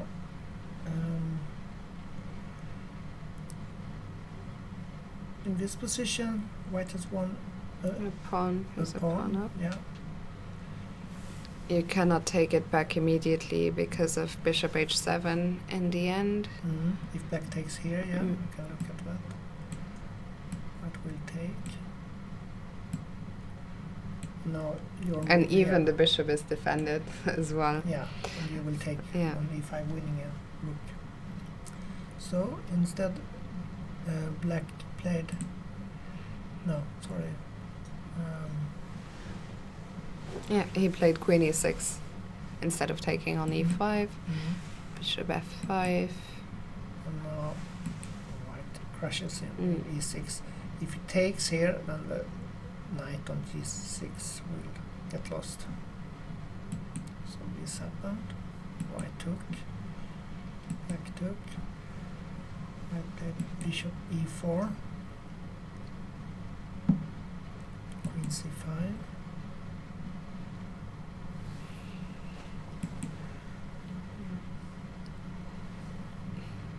And was this the end of the game? That was the end of the game. Let's see why. Maybe simply because of queen. Yeah, he will lose to check on e4, I think. We can look at it like this. Or can I also simply play no, queen e4? You have knight d5 still, I guess. He will lose the knight. Let's say like this. Mm-hmm. Takes. Queen e4, check. And now white threatens the king, rook and knight. He only has to be careful to not to take the rook at the wrong moment, because when queen takes f2 will follow. But if he takes the knight, or if he checks, then white is winning. Is in fact simply taking the knight looks after this you take the knight. Efficient enough. For instance, you take the knight with check, and if you go here, then you just checks black, and it's more or less mated. Okay, so nice game by Heberla. Let's maybe just briefly check back in on board with board 2 before we go on our break. So board 2, Nagpal against Kobalia. Although that, actually I'm surprised that it's still going on. There isn't really anything to look at. Black is just a queen up. Probably not so there's much. nothing wrong with the connection. White is really missing his queen. Mm-hmm. Yeah. And board 3 we just looked at a second ago. So I think we're gonna go on our break now. And we'll be back with all the action from round 2 here at the Rilton Cup in 15 minutes at 6 p.m. local time.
Hello everyone, I'm joined here by Swedish chess legend Ulf Andersson, who is also an expert on endgames. And that's very good, because we'll start with having a look at the game at the top board, Nabati against Raya, where it is an endgame going on. What do you think of this? Yeah, well, yes, I see that white has a lot of spades advantage, and black has his so-called French bishop on b7, getting the French defense. This bishop on b7 here, yeah. Normally it stands on perhaps on d7 then in the French defense, but it's also the bishop with problems, and this is the same. But is there a breakthrough? This is how to get in here for white. Yeah. For white, yeah. If we must try something to come one day with a4, a5. Yeah. This idea, but then to advance here with the pawn, that's to open up possibilities. Yes, if we can advance with the pawn there, and then perhaps even go here to push away the bishop and then play knight c6 or something. And the bishop has to decide where it should go. If it's, but still, is there any breakthrough after that? That's I'm not sure. I don't see, because otherwise, if there is no breakthrough here for white, then he could have perhaps taken the pawn on f6 when he did before. After this may be even without b5. In this position. So, yeah, this. Well, or wait, we had this position. And this type of position to take on f6, because white has played. Here. Yes. For instance, I don't know, something like this. And then to play this position. Yeah. And because white has played nicely before, provoking g6. So therefore, black could not play g takes f6. Must take with the king on f6. And then if he could have the king, let's say on f2 or e3, play something on e5. To use the square e5 for a knight, possibly, or with the knight. And if it takes, maybe you take with the d pawn, and they get a beautiful square on d4 for the knight. And then you can maybe break with 4 pawns against 3 on the king side. The question is only if b5 should have been played. Maybe the pawn would have been better on b4. For that. But black threatened to exchange the bishop here on a6. So yes, yeah. Then it was needed then with b5. But still, this kind of idea. Because now, when f5 was in the game, it became this position now. Yeah. Now, if we can, I don't. There are not so many open lines for white. That's a problem. Yes. It's a very nice position, but what to do? It's a possibility to bring the bishop to a4 and play knight c6, or doesn't? Maybe something like that. Or push with the pawn. That looks more natural, to push the pawn all the way down to a6, perhaps. Yes. Yeah. But so what do you think will be the outcome of this game? Yeah. Well, it's not nice to play black in such a position. It's extremely passive, and white has many options. But to give a piece for a couple of pawns is probably not possible for white. The only thing then, if I could, but also not if one places a king on b4, for instance, and play for a4, a5, or maybe putting a knight on c5, but maybe that's nothing, in order to get the square d4 for another knight, and maybe then later c6, king to c5, and you push with the. And now you're talking about perhaps first push the pawn to a6, Or and then may- put may- a king here to b4, and the knight sacrifice on c5. Yeah, but maybe not pushing the pawn to a6, just to Mhm. keep it on a4. For instance, if you have a king on b4, and if you can place a knight on c5, pawn takes, then you get the knight to d4, the other knight, and then if you get c6 in, followed by king c5, a5, b6, and you get... So only a small problem. It is that black is also allowed to move. Yes, yes, but the idea, because it's very cramped, black is very cramped. Yeah. There are some ideas for white.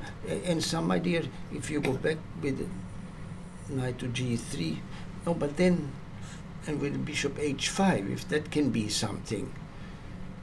Yeah, you can move a bishop from e2 to h5 later on. Yes. But the question is You- what to do with it if black Yeah. just moves king f8. Yes, you just wait. And then when I think white needs to do something there with the king towards b4 and play for a4, Yeah. something there. And if he can put the knight on priest just, and then get 3 pawns against 1 on the queen side, and get and occupy the square d4 for the other knight. And he does bring, tries to bring the king to the queen side, to Yeah. perhaps to b4, Yes. and then I guess that his idea is to advance with the a3 pawn, but perhaps he has other ideas as well. Yes. We'll come back to this game, and Yes. let's see, perhaps we have other interesting endings here.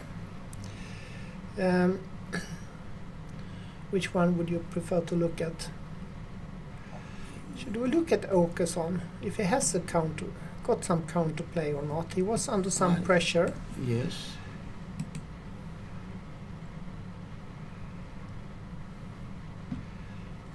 We had this position, and we said that black have problems because he has weak pawns on a6 and c6, Yeah. and the bishop is slightly out of place. On the Yes. other hand, the white pawn on b2 might be vulnerable. Yes. So let's see what happened here. Bishop f3, rook b8, white took the pawn, black took.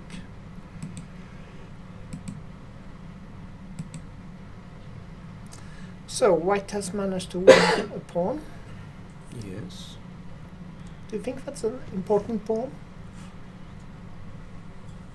Yeah, well, but black has good pieces. I suppose he should come with the rook to a2 one day before white gets... In fact, he rook, did, yeah. because this happened, and now he Uh-huh. put the rook here Yes. behind the pawn, and that's Yeah. a natural plan, Good, of course, yes. good plan. And the black white squared bishop is good, defended by a pawn, and the king is safe. The And black king is safe, the bishop is protected. yes, everything is good. So how can white make use of his extra pawn on a2, on a4? This is He will queen it on a8.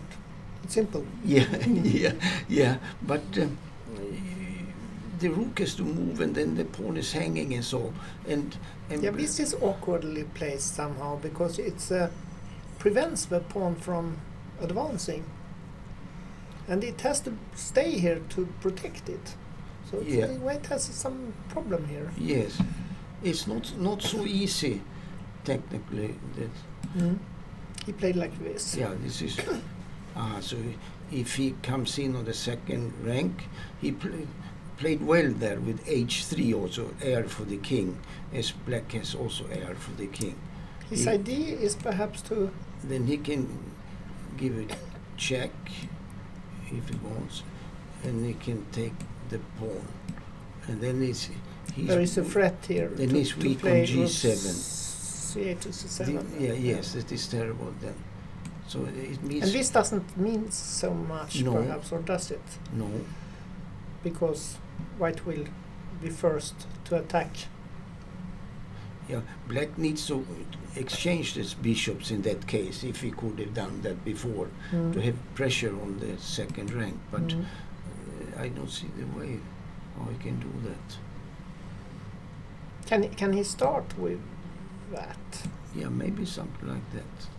Yes, yes. Maybe push the pawn or I don't know. It's not so easy for white here. No. White is better, but black is fighting still. Yes, yes. Mhm. All the black pieces are good, no? But he's a pawn down. Mhm. Yep. So he's trying to fight, at least. Mhm. What about Tiger's game? Should we look at that? Ah, yes. Against Sale. This game started with a Sicilian, and you enjoyed the black position, didn't you? Yes, I think Black had a good game, the whole game. What do you think in about mouse. these double pawns on the e5 and e6? Yes, it's like a half pawn down almost, but good control, and king is safe, and The good- black king is safe. Yes, is safe. And black has control over central squares, d4 and d5, yeah? Yes, For instance. and black has good play on the queen side also, and white's bishop on d3 is out of play, and the knight also. They cannot play, or if he can jump with the knight to g3, move the bishop and try to exchange the pieces. That's the only thing I see that white can do. What, to play knight to g3, to d3 you said, Knight, somehow? or to move to get the bishop away, and then try to exchange the rooks on the d line, if it is possible to do that. To ease the pressure Yeah. which black has at the moment. Yes, Mm. but maybe black can keep a rook, for instance, and to For instance, let's say what happens after knight g3. yes. What is a likely move for black?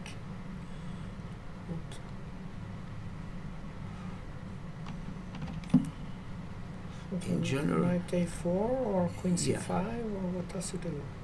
yeah, this with the knight on a4, this on b2, or to have a knight on c5 looks very Okay. nice. So now what if bishop e2? Yeah, and then you take with the bishop later there, yes. Yeah, you Yeah, it's if black exchanges both rooks, you cannot take Yeah. with the queen, because the b2 pawn will be yes, increase for the knight, yeah? yes. But you have the bishop to take care But- with. Yeah, this is not so easy. Black has all the, black has, I believe, better queen, better knight, and better bishop. But this position is not that much better. No. It's white has half a pawn more, so to say, and it's not so easy to. So you think white is almost okay here? It could be okay, but I'm not completely sure. Not completely sure. I would prefer to play black in this position. Yeah. It's very safe. Better for black, but not clear. And they have now made 25.5 moves, and they have only 6 and 7 minutes left. So Uh-huh. it will be a time scramble. Uh-huh. Everything can happen in this game. Yes. Okay, let's move on. Which game interests you? Maybe this. The other Swedish player here. We left that a long time ago. Let's see how the position is right now. Ah, yes. We have this position. Where is the black queen? Do you find it? Bengt Lindberg. Let's see. 4, 5, 6, 3, 4, 5, 6. It's a very strange position. Black's queen has left the board. Yeah. Yeah, here's a rook and a bishop for the queen. And That's not much, is it? no, And white has some attacking chances this as well. is- He can play yes. queen here and when queen h7. yes. Perhaps. Yeah, black is no. If I would be black, I would feel that I wouldn't have any control of the position. The bishops are hanging, for instance. If I could have the bishop on d5, It would be, then yeah, it's quite a easy, difference. But Yeah. the bishops are hanging; they are weak, and therefore queen and rook is not so. Probably not enough. White is winning. I suppose. Yeah. Yep. Okay, let's go to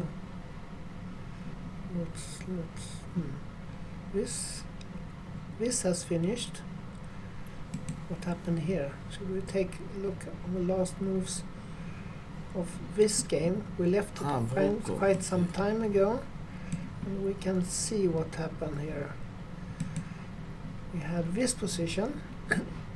It looked quite okay for white. Yes. He played b3 in the game. He broke there with b3. He did that. He didn't. But I remember you proposed also to play for e4, which was a nice idea too, I think, for white to try. Well, perhaps it would have been better because now he lost the game. Yes, and we're talking about a situation where he could choose between two different plans here. yes. You mentioned bishop f3, I remember. Or Yeah. e4 straight Or away. maybe because he e4 has later rook a4. direct. Yes, yes, Or b3 as he played. yes, And maybe that was a mistake because we can see what happened later on. yes. We had this position. It looks fine for white. Black took here. White took. Black exchanged. Exchanged here as well, and then played knight b8. Knight b8. Yes. Now. That's very clever retreat here because the knight is heading for c6, attacking both these pawns Yes. and how to protect them. Yeah. It's not possible, is it?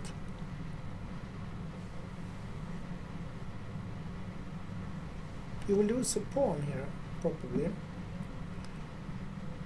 This happened. Tried a counter-attack. Yes. And now black took here, Yes. and white took on b7. And a fine move. Knight c6. Attacking the pawn here. Yes. Winning a pawn, it seems. Yes. And the white king is far away from the center. The black king is 3 moves since up to d6. And if he comes to c5 one day, then it is over. But If a black king comes to c5, you mean? Yes. Yeah. It will somehow dominate the queen yes, side here. yes, Let's see what happened. Knight c5. Black took the pawn. Sorry, like this. King. Well, they moved the kings towards the center. yes, White tried to attack the pawn on a6. Black defended. yes, And now it's not easy for white to do something about black's plan here, which is indeed to move the king to d6, forcing the knight to retreat. So black is of course better here with a pawn more. yes, We tried this.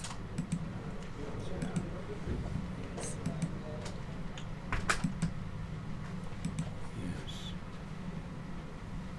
Let's see. Play like this.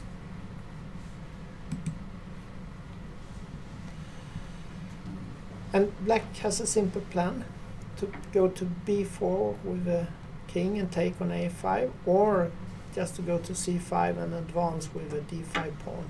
Yes. And he has a pawn more. So white tried to He did what Fischer once did in the World Championship. He took that pawn with a bishop. You remember what happened then? Yeah. He lost the bishop. Yes, yes. But I think there was a way for Fischer to save the game, even after taking. Yes. But Costa has no way to save this. Like this. It was a desperate try to take the pawn just. And now Black simply threatens to advance the pawn and just to, or to just go with the king to g7 to pick up the bishop. Yes. So he played like this. No, Black simply took. Yes.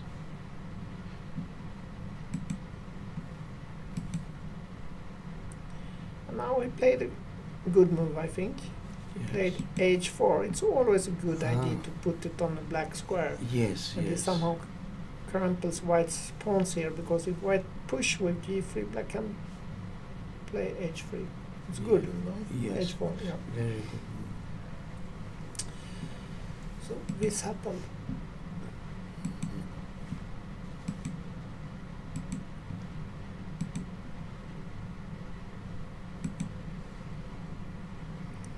And now he had enough. He resigned. Yes. Is this easily won for Black? I suppose. Bishop d5 is coming, and then he will win the pawn on g2. And that will be very dangerous. Yes, yes. And that was the idea, to move the bishop to c4 in order to play bishop d5 at some stage. Maybe he can also wait. He can push the pawn to f4 first. Maybe. Yes. Or he just play bishop d5. Yes. So it's winning for Black. Yes. So Volkov won against the Costa. But still, the middle game was not bad for White. He was very okay, White, and then. But he was too eager to draw the game, perhaps, and he missed this retreat, knight d7 to b8, followed by knight c6, attacking both Black's pawns on b4 and d4. Yes. That was his mistake, it seems. Yeah? Yes, because I remember before you mentioned also another plan with b3.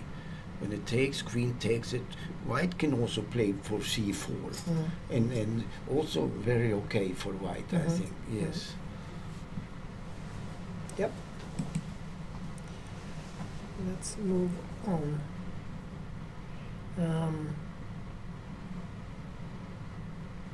What has happened here? This was an exciting game.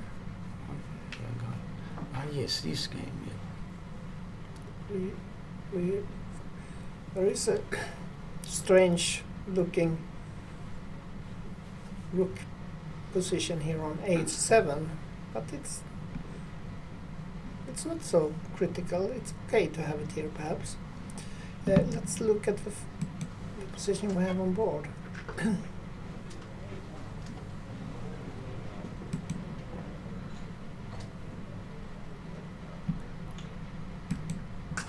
Something else.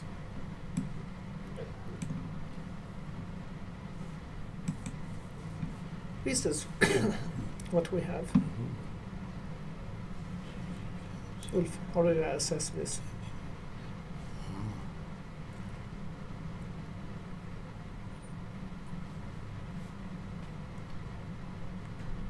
It's an unusual position. Yeah. White has grabbed the pawn on e7, it seems. Yes. And has a pawn more, but it's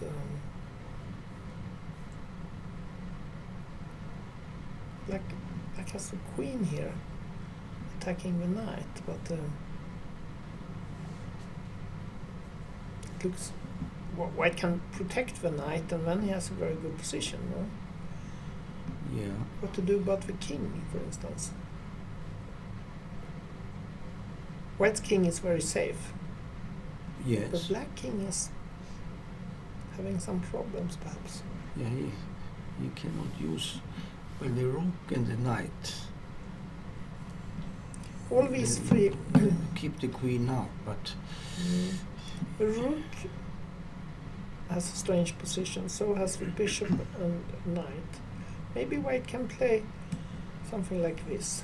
yes.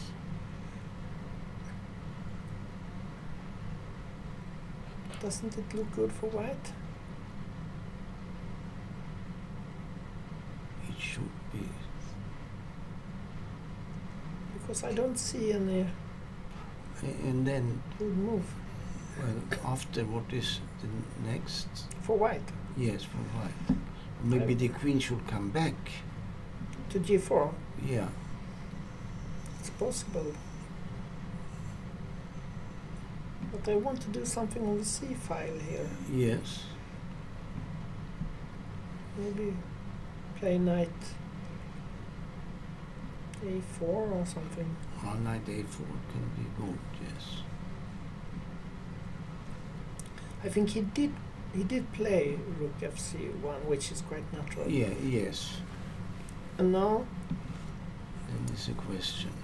it's also a question how much time black has left. Yes.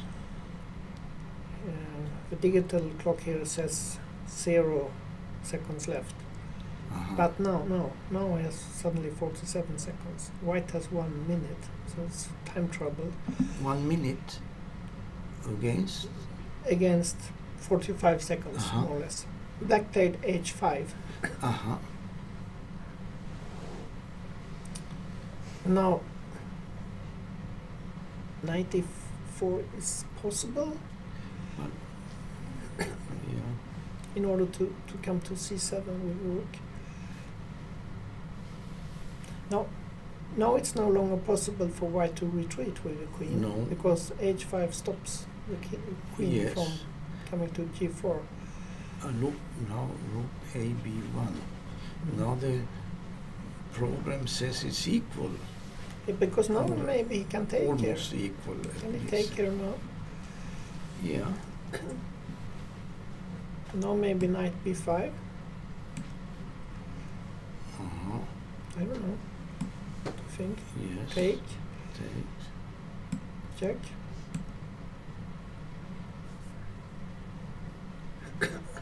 What now? Yeah. Well.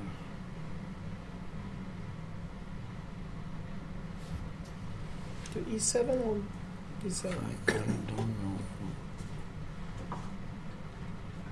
Maybe to d7. Can I do that? That looks best because otherwise rook takes b7 looks strong. Yes, of course. So white has to probably take here. Yeah. And now maybe move like queen g6. To exchange. Yes. Yeah, why not? Some less. Yeah. And now black has an exchange more. Now it's White can take here and take on b7. He has two pawns, yes. but But doesn't look so critical black for is- black anymore. it's okay. It's okay. Yeah. Yes. Maybe white didn't play the best here. Rook ab1 was perhaps not the best. Black, That was maybe not the no, good. knight a4 maybe was more natural. He did Yes, take. knight a4, yes. He did take on a3. And now Yeah. white played this aggressive move, Fantastic. sacrificing the rook. He Black wants to took. come with a knight also. He goes for the throat, A knight b5. and white has sacrificed the rook. This is interesting. But he threatens to mate black with knight d6 check, king d8, and rook queen takes f8. Yes. Yeah, what's to do? Yes. Well, maybe play rook. Can you play rook d8? Yes, bishop a3. Or can you castle? No, you cannot castle. Can you? Oh, pity. That would have been beautiful move. Yeah. Wasn't that possible? Have you moved the king before? Let's see. Is that possible? Yeah, this is.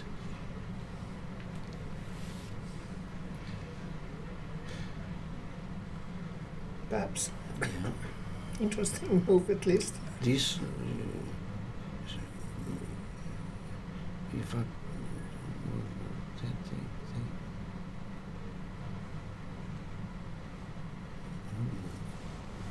It's a weird position. maybe,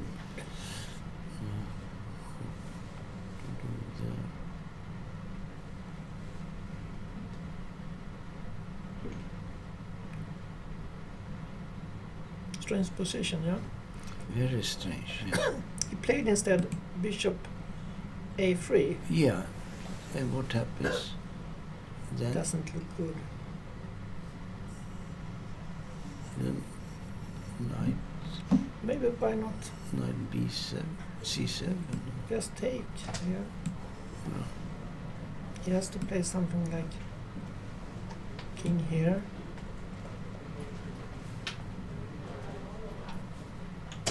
Yeah. Maybe you just take him. Or this looks good for white, doesn't Yeah. it? This is good. Yeah. Because white is a And safe pawn keep. up, Yes. but above all, the king And when is F very safe, and that is not safe at all. No. And when f7 falls, everything breaks Or apart. he checks Or here maybe on check d8 and take the here knight. and then take the rook. Yes. Yes. Yeah. This is Winning for white. winning. Yes. It's a pity that he played bishop a3 there. Let's see what happened. He played after bishop a3. He didn't check on c7. He Uh-huh. played He knight e6. he played bishop a3 anyway. Yes. Yeah, yeah. Uh-huh. Which maybe was a mistake, but this looks very good for white too. Because Yes. if he now moves the king to d8, he's immediately mated with queen takes f8. Yeah. So he has to, Has to take. which he did. White took. White now threatens rook e7 check, followed by queen takes f8 mate. And now can he? And he is also opening the bishop diagonal with d7. Yeah. I think. This happened, Castle. and white checked. King Yeah. moved, Yes. and now white has a rook less, but is probably still winning because he has a nice move here. What do you think he did? What white is playing? Yeah, Can he play d7? yeah. Just to, and then there Look is- at that fantastic bishop here. yes. White threatens to move a rook and Yeah. check. Yeah. And if black plays king a8, simply play like this Yes. and take the rook, or Yeah. mate him with Yeah. new queen here. So black is probably completely lost. He did play queen b1 check. Uh-huh. White, I guess white can play king h2, but he played simple, like this, Ah, checking with the check- bishop, oh. winning the the queen. Queen. Yeah. Win the queens for nothing. So Yeah. it's over. White has a queen against rook. That was nice. Yeah. Maybe not completely forced, we don't know, but a nice attack. Yes. And the game is still going on, but I think Koika will resign Yeah. for sure. Yeah. Yes. That was good. Okay, let's see. Lindberg lost Yes. because he had a queen less. He had a rook and bishop against queen, and white attacked with queen and rook Yeah. in a devastating way. So white won Yes. quite easily. Yeah. What about Tiger? Let's see what happened. He did follow our plan here. Yes. Or was this only analysis? Let's see the position.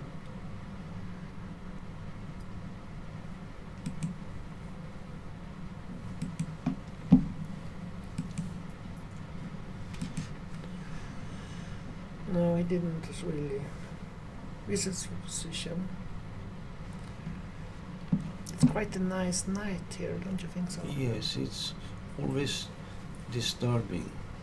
It's pressuring here, and if you move Yeah. the pawn, then c3. Yeah, how did he play to exchange queens? I don't know, let's have a look. He played. He didn't move a bishop in time, or we had a plan for him, but he didn't play like this, so we had this yes. position. Here, knight, rook back. So he went back there. H2.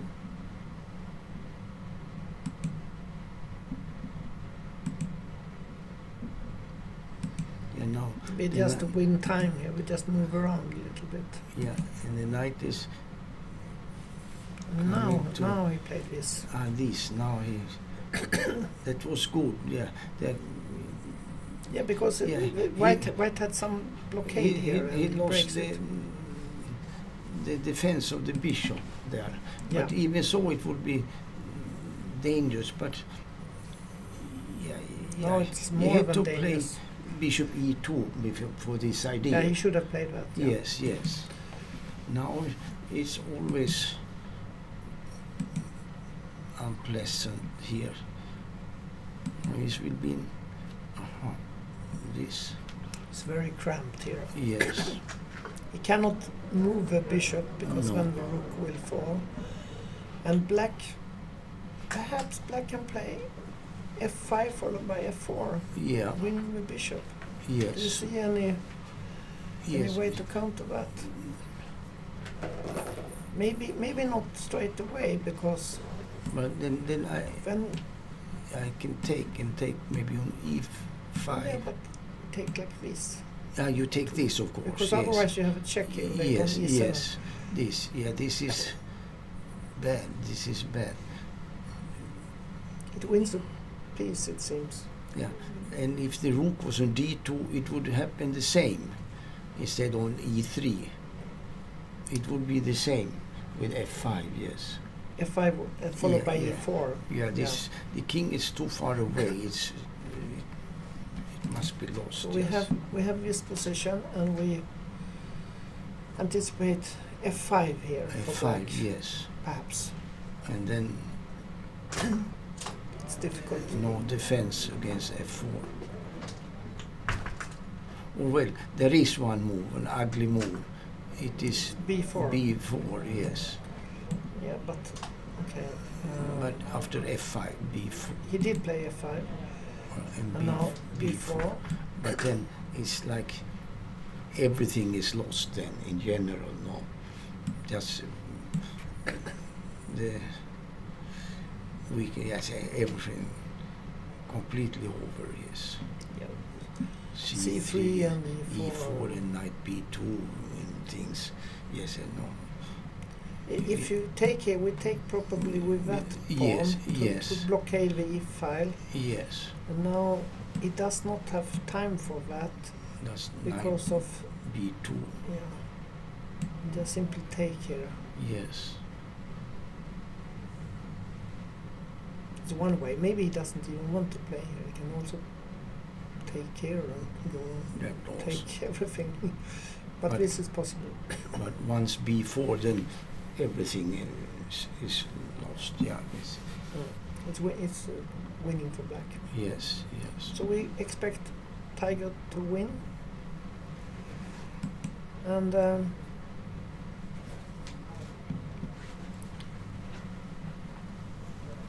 what now? Maybe the first game to see Yeah. what he's doing, if he can win this or not. Oh yes, this is to your taste a little bit, yeah. We left that a few moves ago.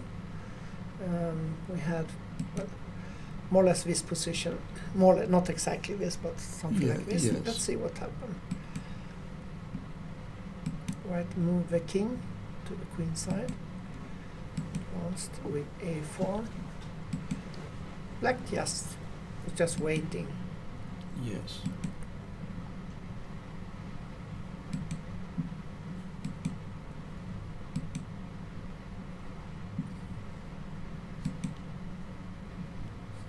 Now came this push Yes.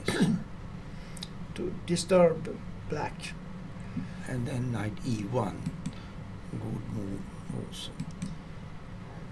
You want to knight Yeah, on yes. d3 so that you have this option knight c5 and then you also One protect here. Yes. It's a good square for the knight, yeah? Yes. And to maybe go back with the knight from h5 also. And to put the bishop on h5 to force a knight back also. And then you can maybe use the knight better than just stay here. Yes. Perhaps. So what's your assessment here? Yeah, this, if he plays for this idea, I'm curious to see the defense. You put one knight on d3 and the other one on e2, let's say, with bishop on h5. And then I want to jump. I have to jump. To c5? To c5, yeah. And then later the knight from e2 to d4 after taking. Yeah, you And like then to have a c6. knight here, yeah? Yeah, the most important, is the square d4, I believe, to get the knight there. But it is not... there are some risk also for white if he does exchange if here, he's- because some black might Maybe, take on e5 and break loose or something. yeah, maybe he can do that to get a couple of pawns there, but or And then otherwise, maybe he can sacrifice on the pawns here on b5 and c5 and so. yes, And then if white is left with only this pawn on h3, then he has the wrong colored bishop left on e2. So it's not, yeah, there are chances for black to save the game.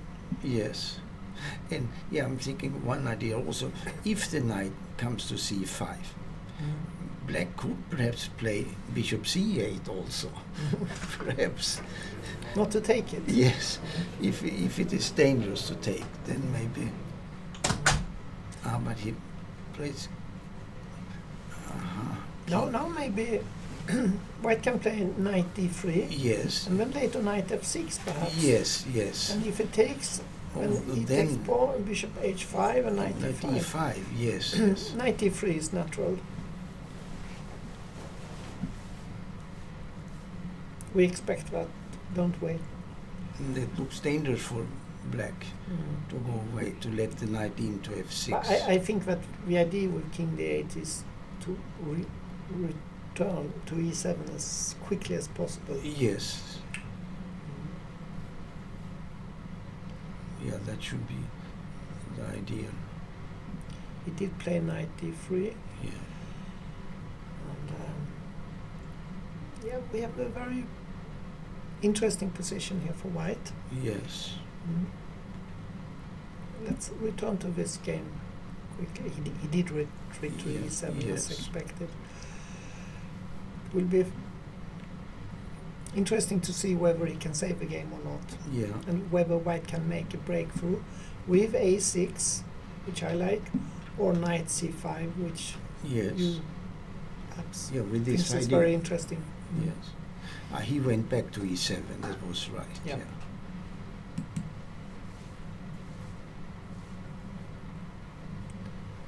And let's see.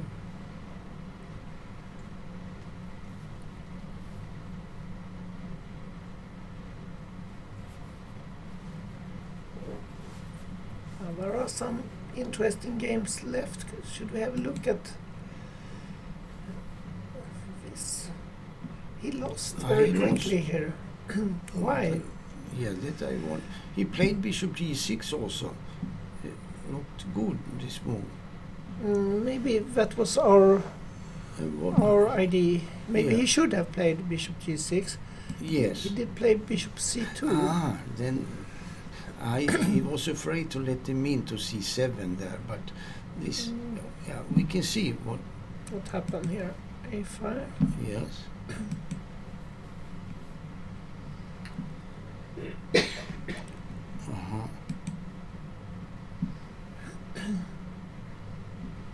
Now he played a bit strange. He played rook F4.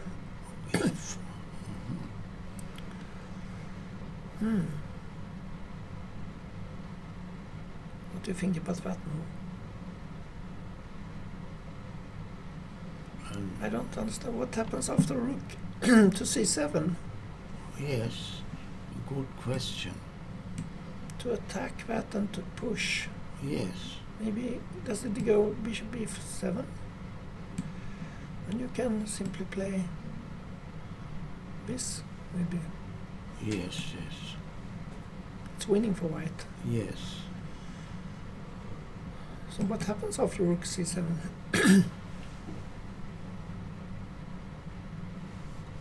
This happened, yes? No, he didn't. He found some other moves. He played this. Maybe it's good too. Yeah, yeah. And in fact, that was the last move of the Because game, he it seems. cannot, yeah. The threat is to either push with a7 Yeah. or perhaps play rook d2. Rook d2 also, yes. So it's also winning. Yes. But black has played some bad moves here. First bishop c2, Two. and then he put his rook here. Yeah.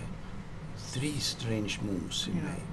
And that was of course enough Yes. for a very strong Indian player to succeed in winning the game. He was in time trouble though, Casano.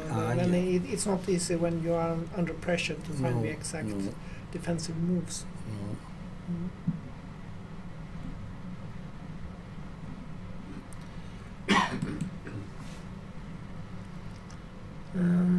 Okay. Well, not so many. Let's return to Tiger's game.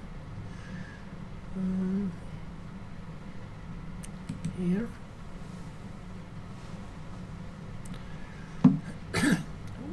This happened. No, I think perhaps it's our analysis. This is the analysis, yes. Still on the board. Uh-huh. This happened.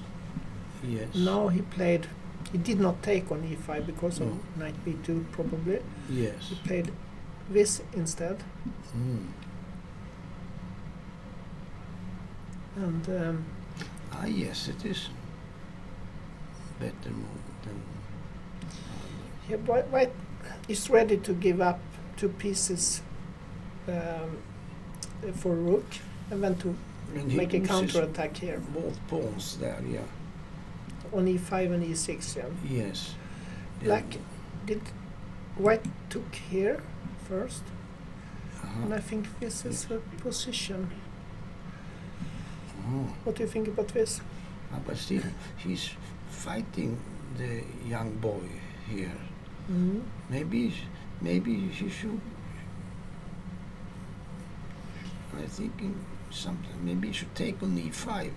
If he takes here, I have an idea for... Can you play... Are you just... I want to play king f6, but then you go f4 perhaps.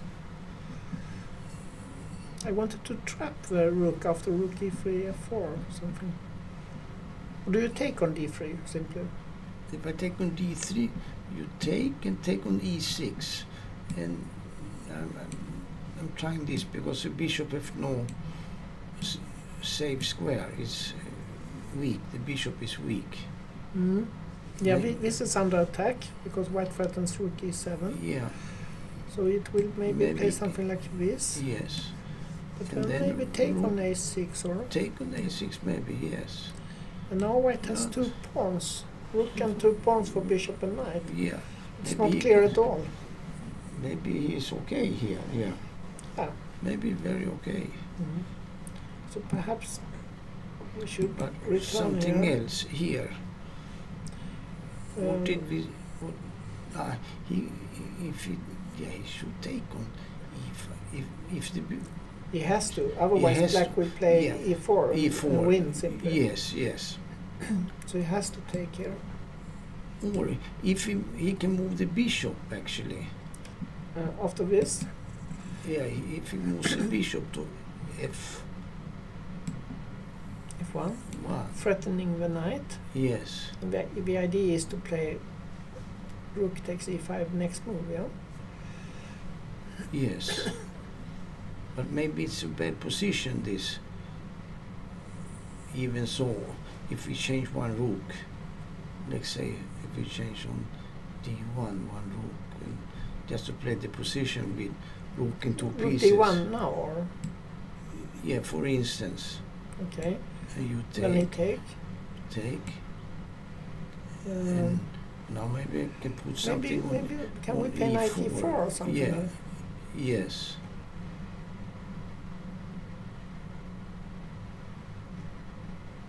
What about that position?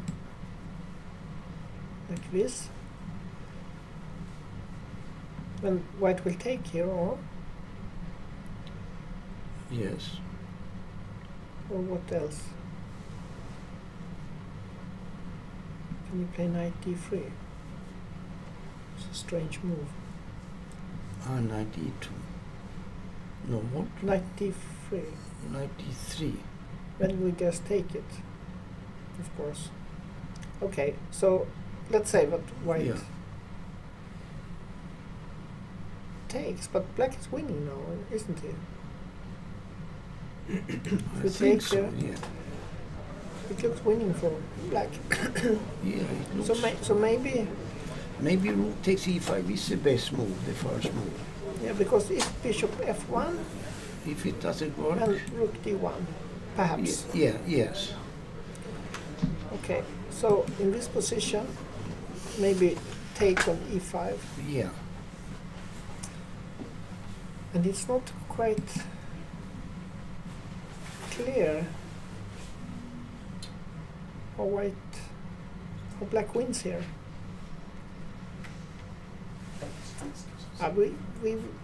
I'm really looking forward to what will happen in this game. Yes, yes. Yeah. We take a 5-minute break now, and we'll come back to this very exciting finish. Yeah, yeah.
And we're back here from round 2 at the Rilton Cup. We're your hosts, Fiona Still-Anthony, and with me, Grandmaster Harry Schussler. Thank you very much to Grandmaster Ulf Andersson, who substituted in for me for a while there, and he will be with us all day tomorrow for round 3 and also round 4 and 5. So that's something to look forward to. Now we go back to the chess. We're jumping back in on board 4. Where Toivo Kainanen and Alexander Donchenko have reached the following endgame. Yeah, and Black is the higher rated player, and he of course wants to find a way to win the game. But White has quite a solid position, and they each have 5 pawns. So it's not clear how he can manage to win the game. White has a weak pawn on b3 here on the queen side, which can be attacked by the black bishop, but it is well protected at the moment, at least, with the White's bishop on g8. So what Black would like to do is to find a path for the king, which would very much like to head to c3 to attack the pawn even more.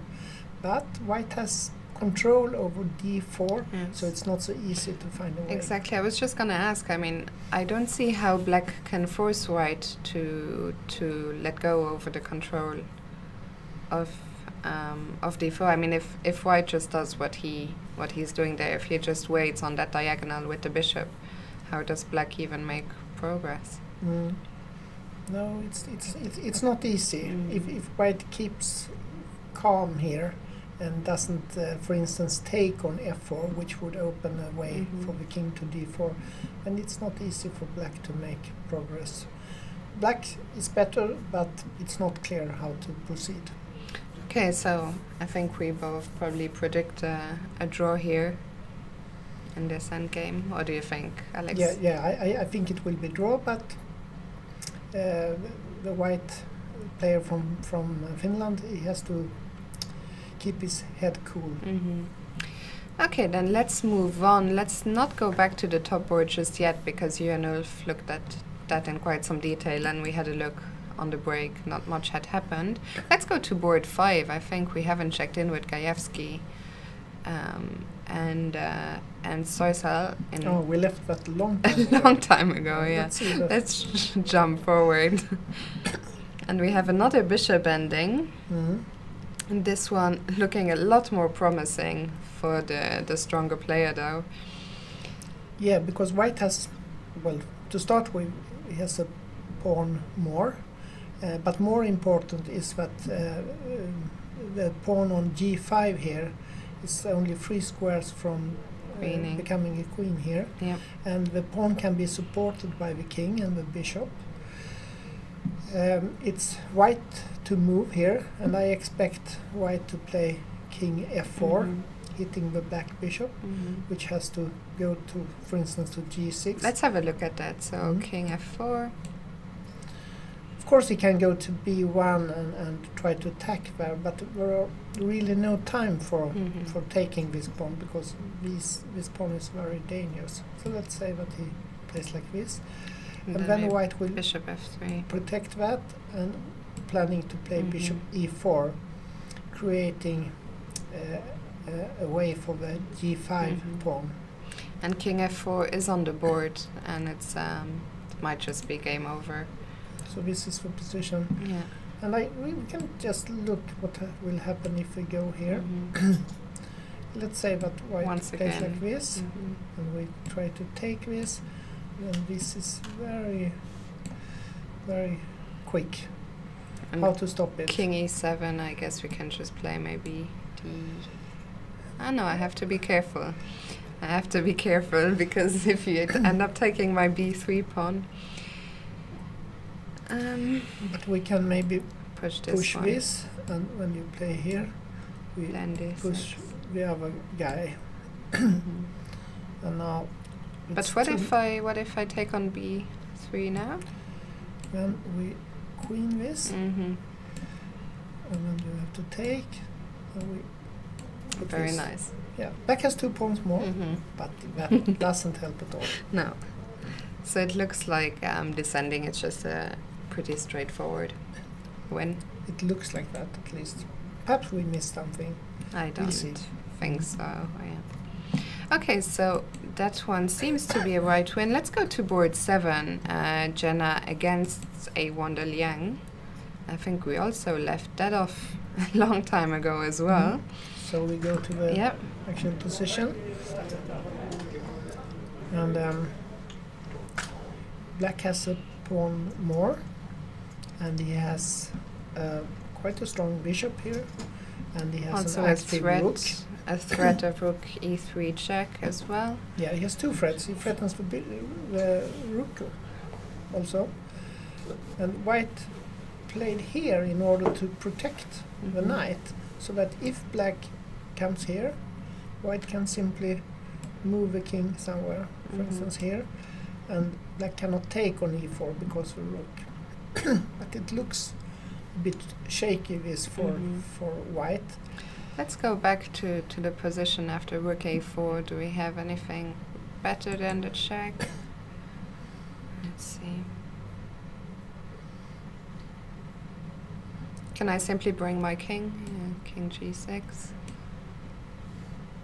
It's possible. I mean, yesterday a Wanda Liang won his game from a pawn down, so I think he should manage as well with a pawn up.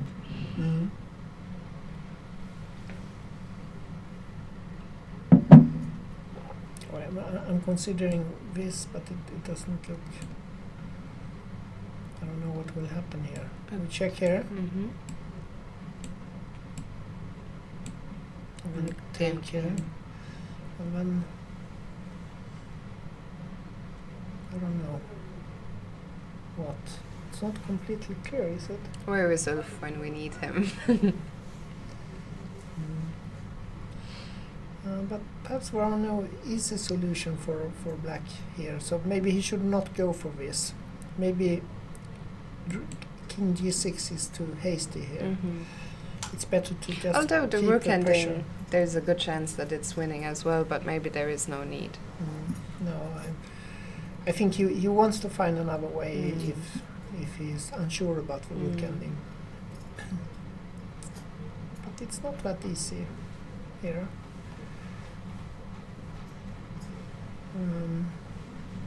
Maybe you should move I don't know, move a bishop as an option.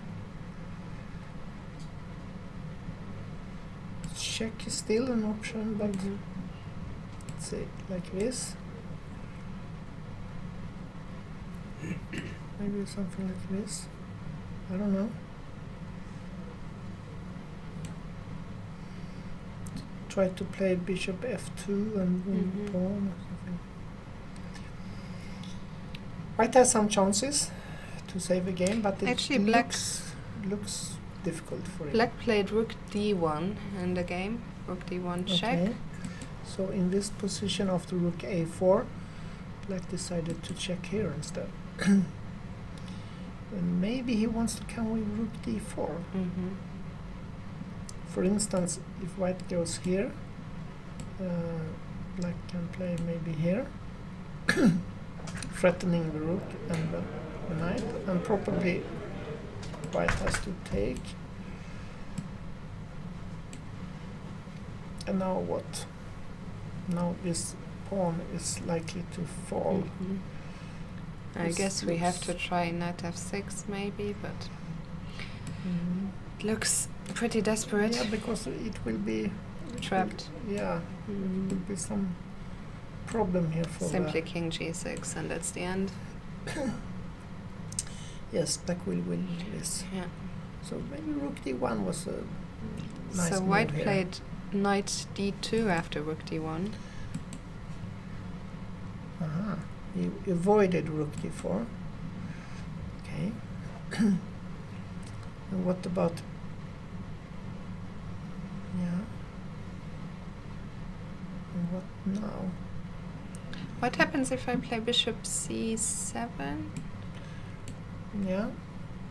white cannot defend, but black threatens to take here. If white goes rook e4, then bishop We go to a5 is A5, coming, winning the knight on d2, or at least exchanging it in a favorable way.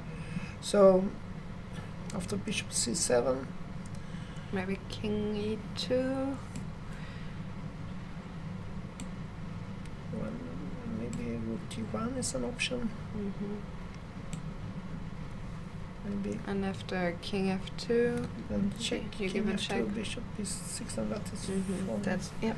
So maybe it's bishop c7 is possible, perhaps. This is the position on the board now. He played rook e1, did he? He played back, returned. So now white can retreat with knight e4 if he wishes. We're expecting to do that. So black will probably win, but it's not Still needs some completely work over. to be done. Yeah. Okay, let's go back to the top board, see if we've had any developments there. No. Nothing has happened. Okay, let's come back to this later. Let's see what else is still going on the live board. So board 3, as I said, is finished. Lagarde has won that. We can see the last move maybe. I mean, the position had been winning for a little while. Yeah, it was But, this yeah. check, discovered check with a bishop. The last move was quite nice. We had this position, black checking the white king, which stayed here on g1, and instead white played this checking, Counter check. counter check with the bishop here, threatening the black king, and next move would have been rook takes b1 if black hadn't resigned, which he did. Okay, so let's see what else is still going on. Let's go back maybe to Tiger's game. Yeah, sorry.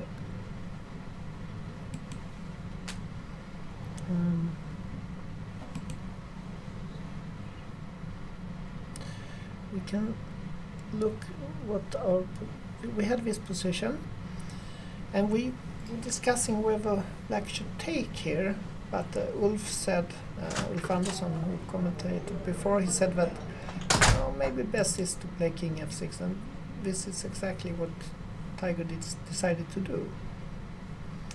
Now black threatens perhaps to move a piece to e4, trapping the rook on e5, perhaps. So he So white retreated. retreated, yeah. Black played knight e5, threatening the rook, which retreated again. Then he moved the knight to f4. White threatening the bishop on d3. And we play like this. Now he played rook d1. And the immediate threat now is to, if we go back to this position, he threatens to take on c1 with the rook, because if white then takes, the rook will fall on e5. So white played perhaps the only move here. But it looks Not the only move, but he did that at least. it looks like there must be a blow in this position, since the engine just jumped to -8. So where was the killer blow? I don't know. The knight is heading for c5, which is nice.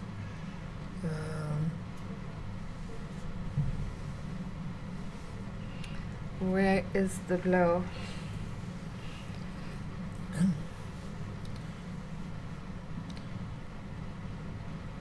What about bishop e4? Threatening to take the rook on e5. Yep, looks like that might be it. Because if white takes here, white has problems not only with the rook here, but also with the bishop. Yeah. So that looks winning for black. And after bishop e4, it seems that the game is Over. over, yeah. If he finds it, but I think I surely he don't. will. Yeah. And it is on the board. Bishop e4 has just been played. And now white is in very big trouble here. Mm. He's lost.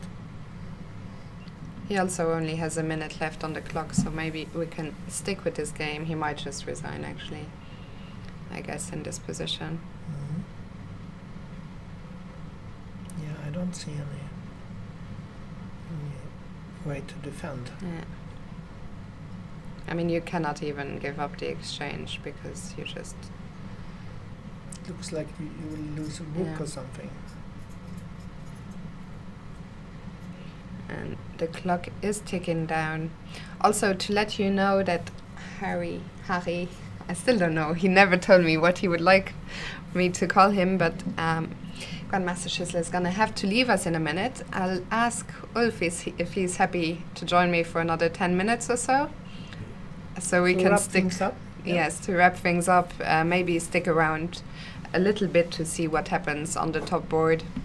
And So I- we're gonna have a swap here. Harry, thank you very much for Thank joining you. me It during was the a pleasure.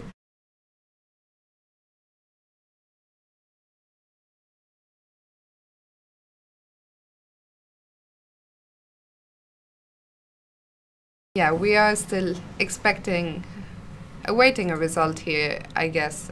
So probably just resigned Yeah. in this position. So let's go back. Let's go back to the top board and see. I think that is the main one we're still waiting for. Yes. This is Nabati, yeah. Yeah, he's pressing very well. And he had he has another idea, is to bring a knight to c6. But with the knight on e7 and bishop on b7, then he's keeping, so with the knight from c6.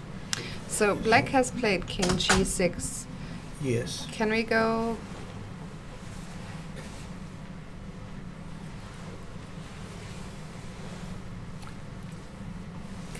Do you want to?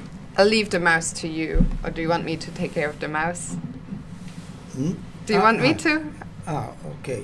Where can we, I'm thinking of knight back to g3. And then to put the bishop here. On h5. But when it's like this, thank you.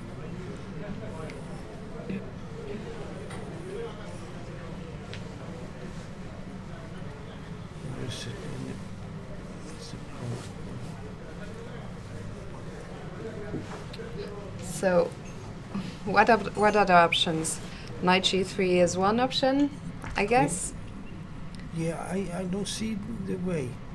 If take on b6 and then try to jump with knight to a6, maybe to c7 in order to attack on e6. So let's And have a then it look goes at that. back. So what happens if we take Yes, a knight a6? yes.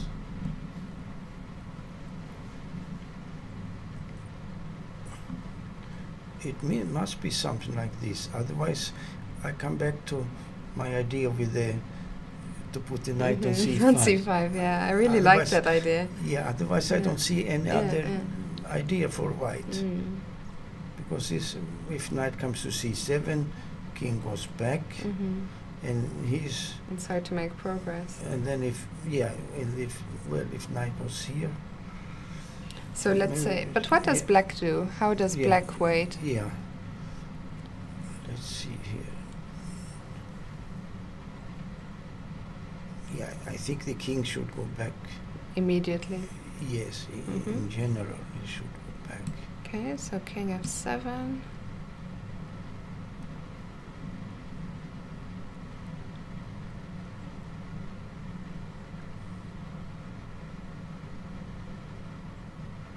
Can we somehow play king b4 and then try King? king b4 and try your idea again? But Yeah, we have here also this, and now, okay, now I go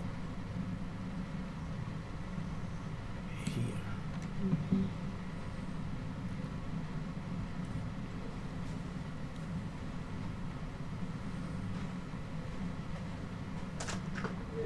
is there any chance knight c5 might work here, or it's too soon? Yeah, maybe this.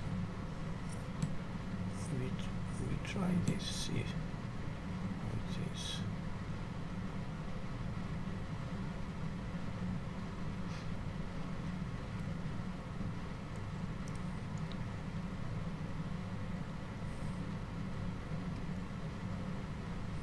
Okay, black has to. Oh, maybe he doesn't even have to take. Can he play bishop c8 in the worst Yeah, case? maybe bishop c8. Let's try bishop c8 to see what Mm-hmm. going on.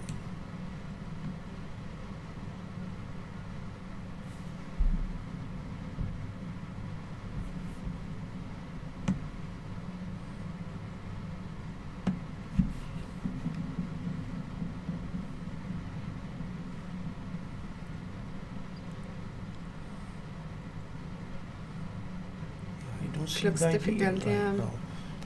What happens if we yeah. take on d7 Yeah. and put the knight on Now on f6. f6? Yeah, that's a good square. I have to go back. Mm-hmm. Maybe bishop. Or I can, or well, if I take here, take here. Uh-huh. I'm not sure about that. Bishop c8. If knight takes, Let's have a look at knight takes. yes. So,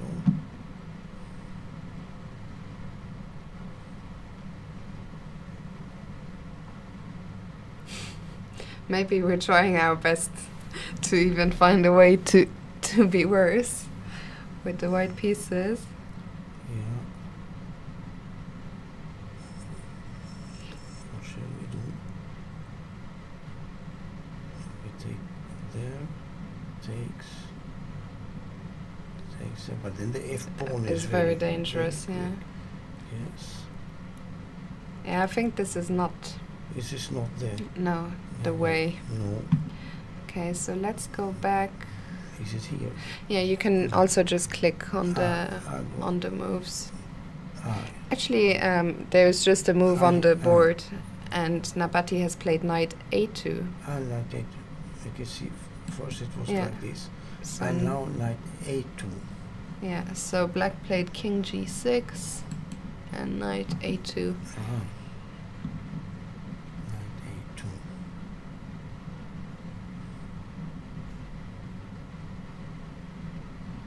I want to put it here. But where does he want to go? Even if he brings it to c3 and then what? Sorry? Where is the knight going? Where Yeah, does he want I to don't bring? see, he puts it here, but Mhm. still I don't see what Where next? the next move will be. Mhm. Well, I guess we will find out because black is just waiting at the moment Yeah. with the king. So this knight, So knight c3 yeah.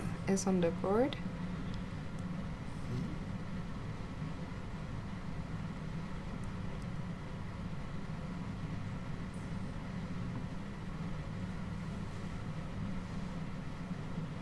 This is jumping Yeah. very much, but this can Actually, never be this. never be trusted now. This, because white is always Better, yeah. better. Actually, this one is to be trusted more here. Yes, yes. Where it says yes, +1. Yes. But still, I mean, it's +1, but it doesn't mean anything. No, I guess no, either there no. is a way to break through or there isn't. Yeah.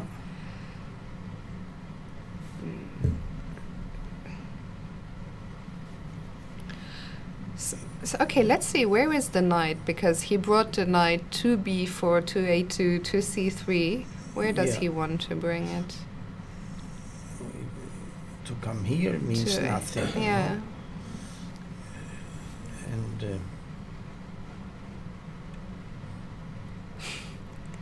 Maybe king b4, knight a4, and again knight c5. Maybe, yeah, he can have that position, that set up at least, no?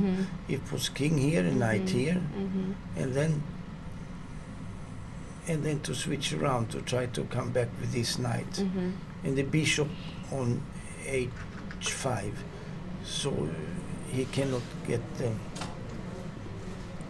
he cannot get the f4 pawn. That is important. Yeah. Okay, let's come back to this game in a little bit. Let's see. Let me see what else is still going on. Oops. Okay, so board 3 is finished, as we said a while ago. Let's go to board 4, Kainanen against Donchenko. Yes. This is this endgame. We weren't sure how black is trying to make progress here. Because it looks like white will just keep just wait. The position, will not do any exchanges, and well, he played here with h5.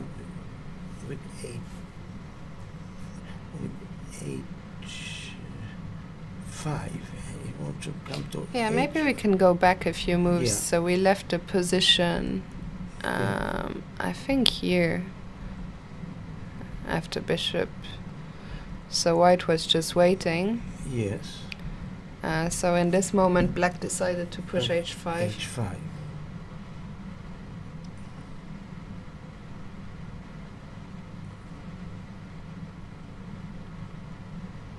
Yeah, it's dangerous for white perhaps to once to take here, because e5 takes, and then the opens king can the way. Get to d4. Yeah. Very centralized, and if white will have two pawns on white squares, the one on b3 and the one on f3, one of them, that is dangerous in this bishop colored endgame, because this bishop is much better than the white squared bishop, the white squared bishop. But I guess the question is, can black force white to take? Yeah, that is what I wonder. So he played bishop d5 and king f5. And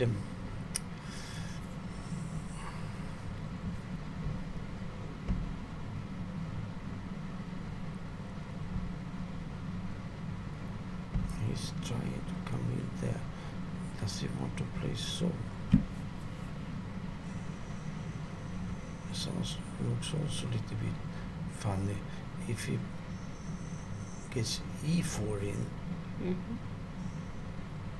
Pawn takes, bishop takes, and bishop goes back here.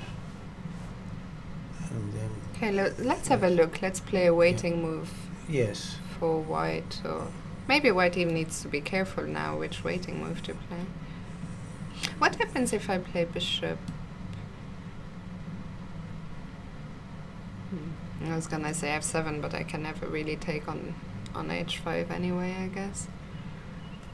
Oh, we can try. Your move is this, we try this. But I think I can't take on h5. I cannot afford to lose b3. Yeah, because if we can change all these pawns, but there might be one left on f4, but if we can exchange those pawns and then be able to come closer with the king, it should be okay. But if and it's h4 and will be taken, and pawn takes. Okay, maybe what if I put my bishop to g8, setting up a very small trap of bishop h7? Yeah. So.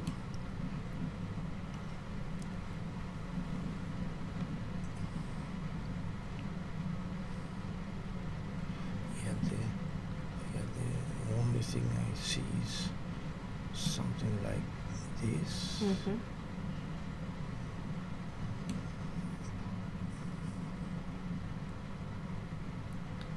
Can I still give a check and then just come back to g8? Yes, let's say check. If I go here, you check, and then I go here, but still I don't get this square. I will just When, wait. King come here. Yeah, you just keep this. And now if we make a little waiting move there. Okay, it doesn't threaten to take because this maybe. Yeah, Okay. but I would just wait. We continue like this. Bishop e6 or bishop g8.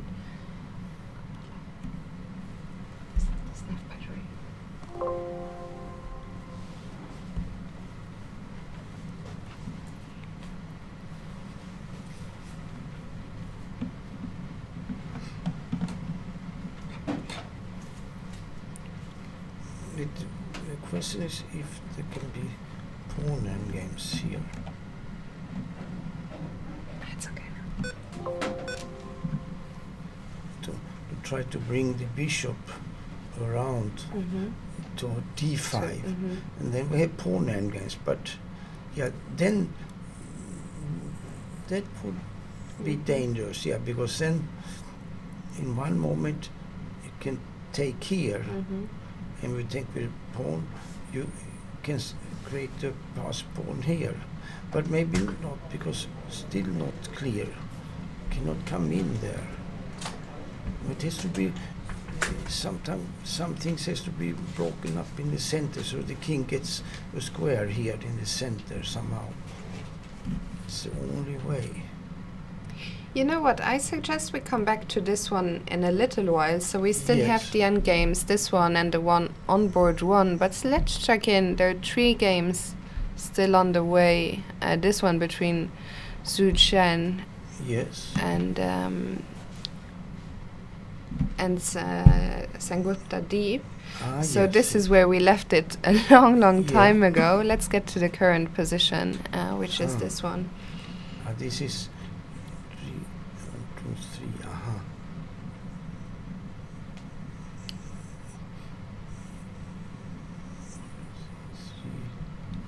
When we looked at this a long time ago, the white bishop pair already looked promising. Yeah, it still looks quite dangerous. Yes, I believe also it is quite dangerous for black in this position. But still, he got so far. He got. He got okay from the other position, I think, because when we had then the middle game or the opening middle game there, should I go back to that position? Yes, where we checked it. That would be good. So when we last checked it was around here. Here, the knight on e7 and the bishop on c7. I believe that they are not on the optimum places, because white has a square on c5, which could be for a knight maneuver, get here. Normally, I would guess that this knight it could only be okay if one had castle and could play knight f5 and things like this. But the knight would be stronger on d7 because it protects on c5, and this bishop maybe on e7 because it's safer for the king to have the bishop around. And the black king can sometimes even go towards the queen side. But this is quite a useful thing for white to have h5. So black cannot get g6 h5 himself. Then, for instance, if we say the bishop on e7, knight on d7, and black gets g6 and h5, the position is quite safe for him. Yeah. But here, it looks like something went wrong in the opening for black. Yes, I believe, because I feel that these two are misplaced somehow. Yeah. And white has everything stands well here for white.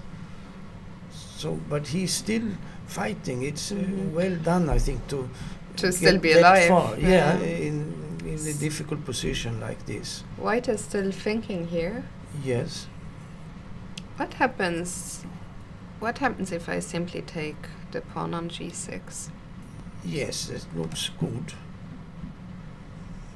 What do I do with black. I mean, it's white to move. White to move, yes. You take, and maybe... We can play the move on the board to have a look. Yes, so... And maybe king up, or... I guess that must be the idea, surely. To go for the pawn, or if we should we try to...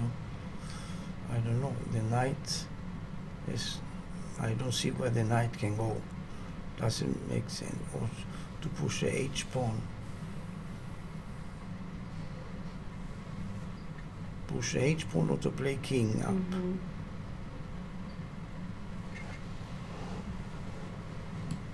Can we try this? Let's try king g7.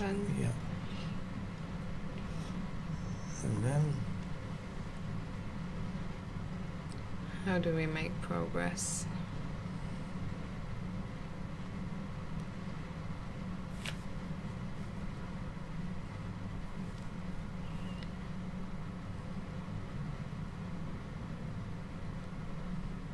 If we can attack this one...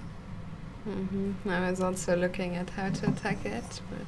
Then we have to move the bishop and the rook d2, or to play king a6 to attack the a-pawn. Yeah, let's have a look. King a6. We try this first, yeah.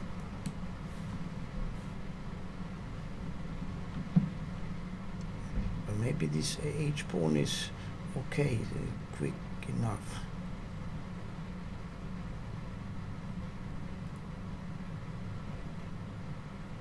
Actually, let's come back to this ending in a little moment, because I saw there's an interesting game still going on between Moroni and John Paul Wallace. Yes. I think we haven't looked at that at all day. So let's get to that one. And this is the position on the board here. Oh. Yeah. And Moroni, time is ticking down, only 30 seconds left. That's what you wanted earlier, to see a game where they play on increment. Yes. So queen f2, but black is not only ahead materially, he has two minor pieces for the rook, but also the white king doesn't look very comfortable. No. Maybe... What shall we do today? What happens if I give a check on b1? Yeah. Yes. I have to play rook, no? If I play queen... No, if I have queen, I cannot take it, because here... If I play queen, it is a lost position, that's probably... Maybe taking king. And then go to the endgame? Yes. And if I play the rook, probably one. Then maybe I can take, no? yes? Yeah. Like this.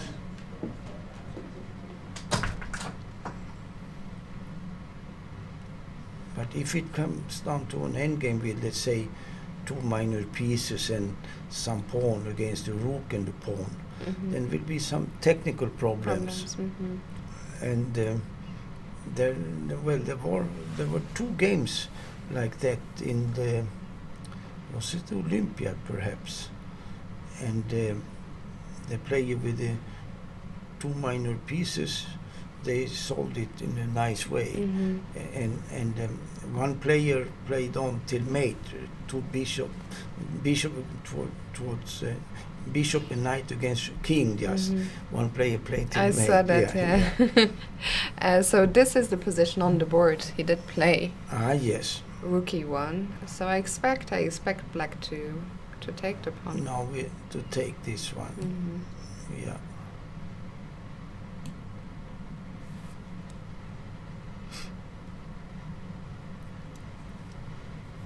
And it's very difficult for white to even find a move, I guess. Yeah.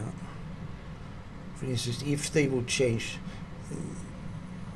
exchange queens one day here, if white gets that to that, and then let's say that those two will be exchanged, that the rook can capture the a pawn while losing the a4 pawn, then there will be two minor pieces in the And pawn, F1. and then he has to play with good technique to to win the rook, then to queen the pawn, and then to win the rook that way. John Paul Wallace, I have to say, is probably quite underrated at 23, 67. He's from Australia but living in London. He has a chess school there, and Yes. I believe he has at least a couple of GM norms. He doesn't play so much, but when he No. plays, he very often has very good results. So I'm not so surprised. No. I don't know if our board is stuck because the white clock seems to have run out. I don't think I would be very surprised if he lost on time. But, okay, actually on my computer I see he still has 20 seconds. So I expect a move to be made any second now, down to 12 seconds. And Queen G3 is on the board. Queen C, yes. So we could, if we wanted, we could force He the could force exchange. also, or if he maybe he has idea of playing rook f1 in order, but maybe he can bring the knight in the game also, so the knight can come to. So Yeah, I guess I would want to keep the queens for now, especially with white having no time yes, on the clock. It yes. makes more sense to try. Yes, and he might easily win an exchange in Yeah. that position, and then Can he we is play, for example, maybe knight d3? Because D3, rook yes. e5 is a threat. yes. Or has he this Oh, move? I think we might have fallen for a perpetual or Yes, something. this On clash. the, Okay, so black needs to be careful. If we play, let's see, but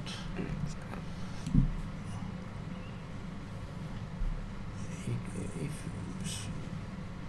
for instance, even f6 would be a Actually, No, interestingly, but then he he's- played knight d3, and rook e3 is on the board, ah, and it looks like white is going to save himself, probably.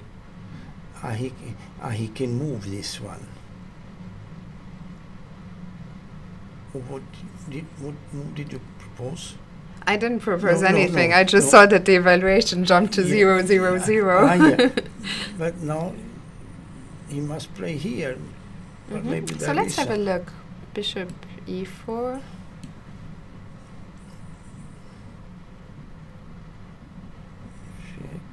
Check. Maybe. Yeah, maybe he can check. Yes, he can check here. Check on h2, or Or, s- or maybe. Wait, maybe he's a rook here.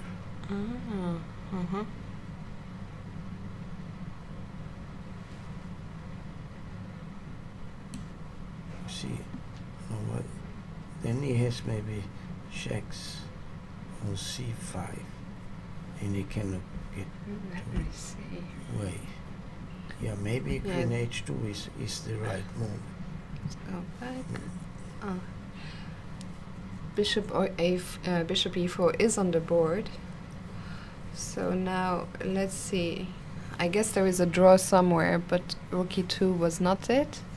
Let's see Check. if we can. King goes. Let's have a look at queen h2. Yes. King has to go. So And he did play queen h2. he played, yes. Yeah. And then, but white is lucky to get this. Yes, He yes. was more or less being outplayed there before. Yeah. Yes. Yeah, it looks like knight d3 was the problem. If he can. Play Okay, still he needs to prove. or rook or queen, what do you prefer? To g3.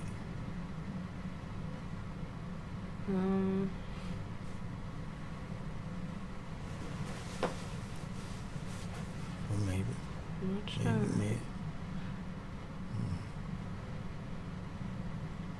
I'm not sure. Let's try.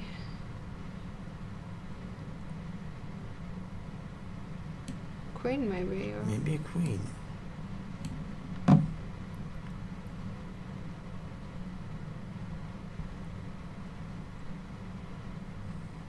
Actually, what did he play? I think he played.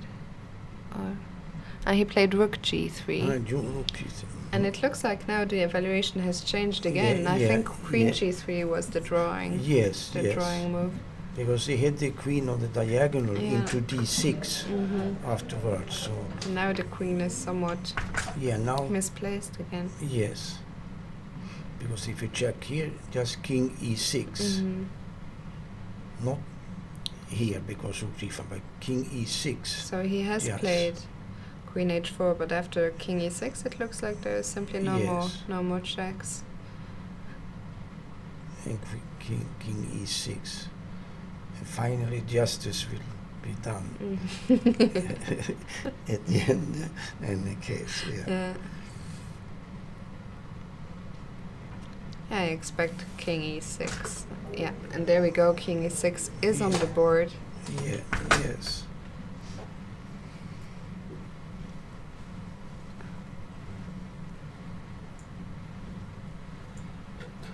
And it looks like there might simply be no more move forward.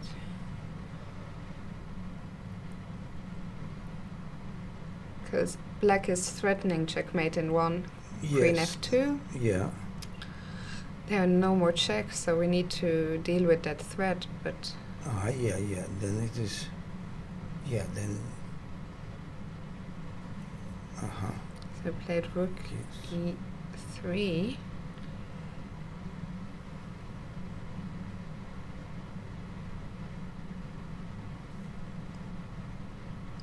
Can play two good moves.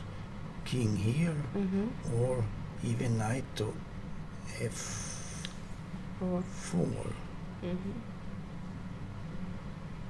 I give a check.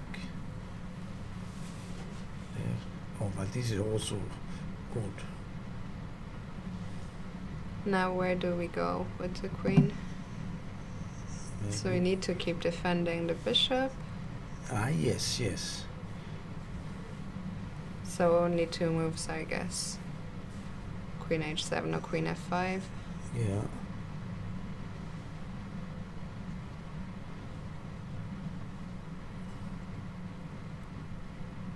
Yeah, maybe queen h7 is the move here, because that is mate on h1. Forcing. So he cannot avoid a change of queens, no?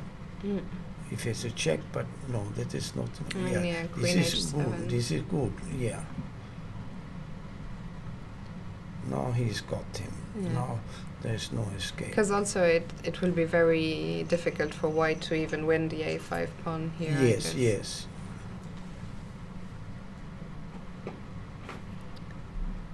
Meanwhile, let's go back to.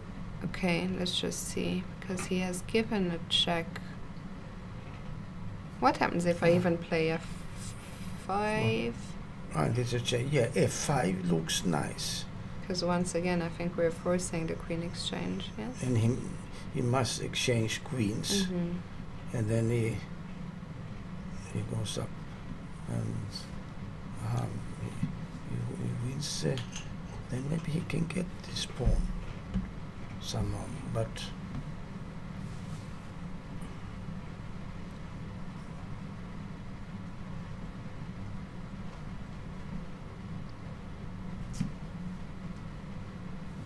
F5 takes. Okay, let's have a look at f5. Maybe some other move than f5. Maybe if we go with the king. Okay, he did play king e5. Yeah, this good too. That is good.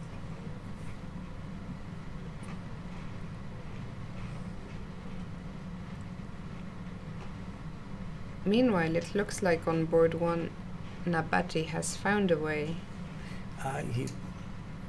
He puts like this. Yes. Okay, let's go back.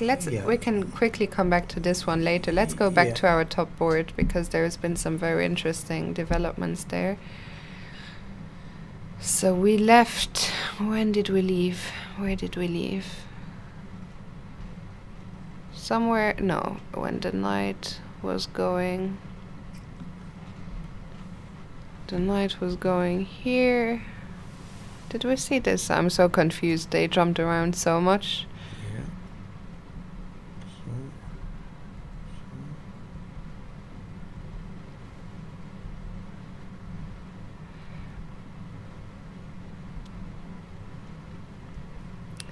So just white is maneuvering around. Yes. It looks like, and here was an interesting moment. So eventually Right there. he did. Yes. Yes. Yeah, this is interesting. Actually, it's a lot easier with the engine, because the engine Yes. jumped to 0-0, and I think you're about to play the drawing move. A black had to take. To take here. Yes. And it takes here. So let's have a look at that. Yeah, we look at this. D takes c4. Take the bishop. Yes.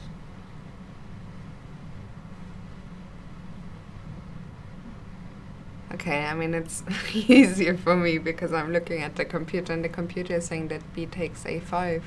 B takes a5. Yeah. Yes, and king takes.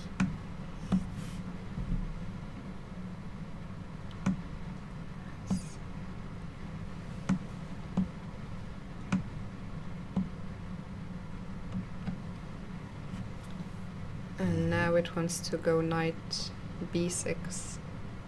What? Knight b6. Knight b6. This is that is beautiful. Mm. Because cannot take twice, because c3. And you winning. cannot stop the pawn. Yeah. Yes, that is nice. It's actually the only, Nice move. more or less the only move. Then playing for tricks. The machine Mm. plays for tricks. And now? Yeah, it says knight takes b6, and then go back with the king, but with an equal position. Here. And now, for instance, knight d5 I can do, no? Yeah, or knight g6. Or knight g6. Yeah. That's maybe. Yeah, and you take this. Mm-hmm. And there is no way to come close here. Mm-hmm. Yeah, there black is okay, yeah. Yeah, and this would just have been a draw, but instead, black played knight c8. Knight c8. Oh.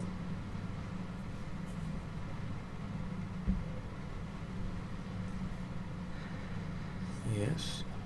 And white played a6, but apparently there was a stronger move. The strongest move in the position was knight d6. Knight d6. Yeah. Yes.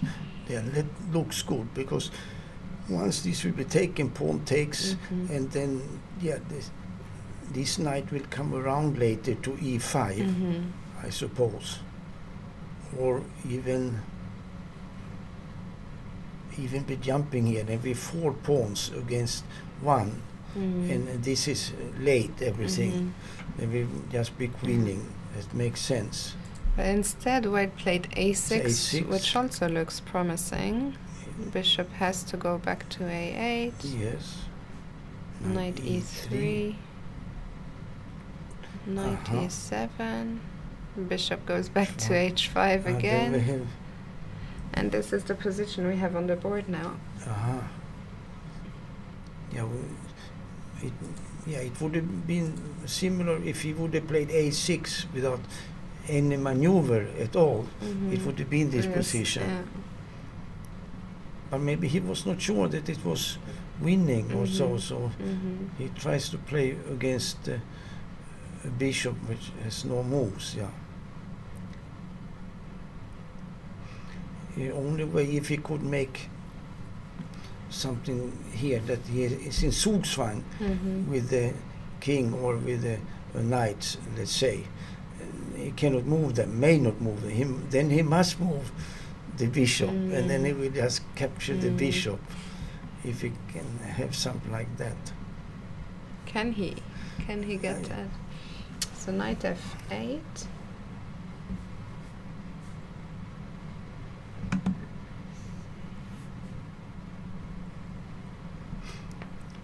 Or there could be an idea. But that he must play for that idea. Then to put this knight, if he puts it on e3, and later when the king perhaps has to come closer, and later maybe he can sacrifice here on f5 somehow, and have two pass pawns, and then if it would, and then if he could change, if he could get them going a little bit, or to change the two minor pieces, then he will win with the. Now he changed one knight. No, interesting. Maybe it's still enough for, but now it's more difficult to sacrifice. Less on f5. Take, bishop takes.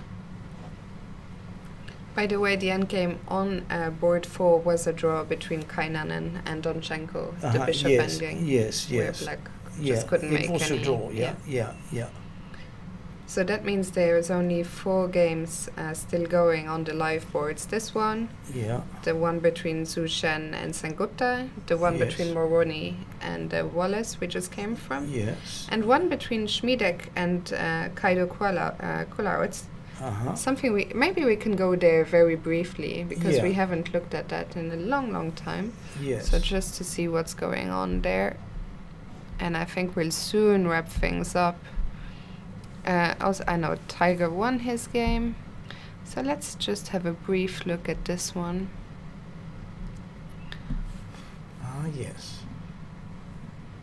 Kulauts. He's going to lose this, Kulauts. No, but he's his Toro. I thought it was a piece down. I also actually, the first moment, I also didn't see the rook on e5. So, you see. So it's probably going. This. How easy is it to win this? Is this a win? Is it a win? I'm not sure.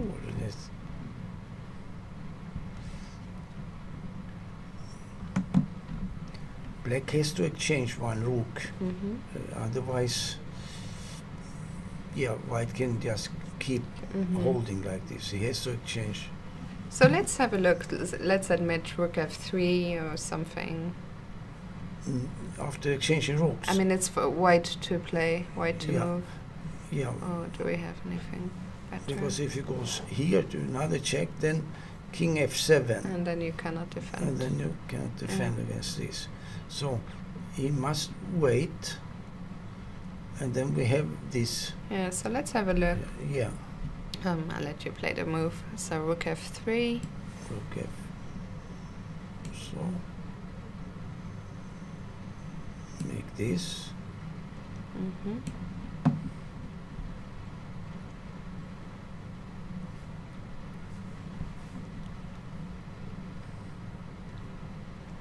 Okay, we have. Do we have to take? Do we have any choice? And it's white. White to move. I guess we have to. Okay, take. Make a move here. Make a check. Back. And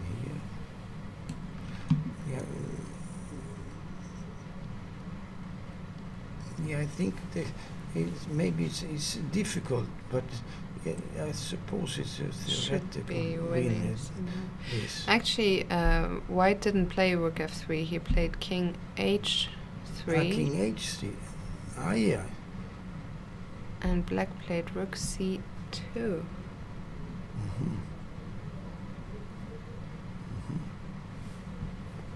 Yeah, that is better. That is. then maybe he's... Also this one, the time situation, both players are pretty much playing on increment. White is playing on increment. Yeah. Kulauts has 2 minutes. Yes. Yes, if he goes here, he will always go back. But I guess he can play again, rook f5 maybe? Yeah, rook f5. And then... Yeah, rook f5. Meanwhile, John Paul Wallace is just about to win his game against Moroni. Now he has the the king. knight is in play also. Yeah.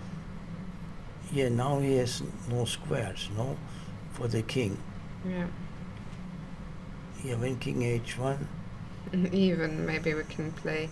Okay, let's put that on the board here so you can see what we are talking about. So John Paul Wallace has gotten this position. Yeah, king h1 is on the board. There are probably a few ways actually to win, but yeah, if he could give a check, he cannot. But then there would be. But actually, that's why the computer is suggesting f6 to chase the rook. F6. Yeah. Or king f6. King f6 is also a move. Yeah. This. Yeah. Now rook has to.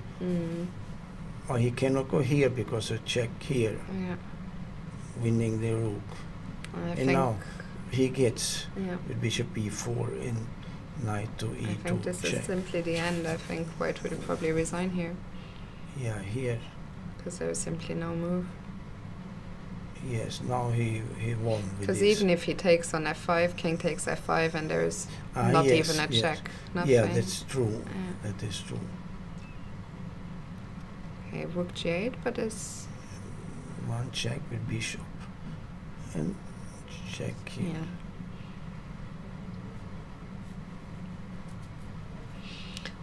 I expect knight e2 to appear on the board. No, sorry, I cannot. I'm pinned. It's pinned. Sorry. I'm pinned. Yeah. Okay, but surely there must be another win. I can't believe that White will survive with this king there. Yeah, then maybe it was easier with the king to f6. King f6, yes, to unpin. But this also must be easy, but... Okay, I've cheated again a bit, but okay, what if I give a check on d4? d4. Then you have to play king f1, because after queen f2 I have knight. Then I have the fork on h3. Queen d4. You can go to h2. Because after f1 I can go to c4. No, the rook is there. Oh, yeah, but he has only one check here later. If he wants, he can check here.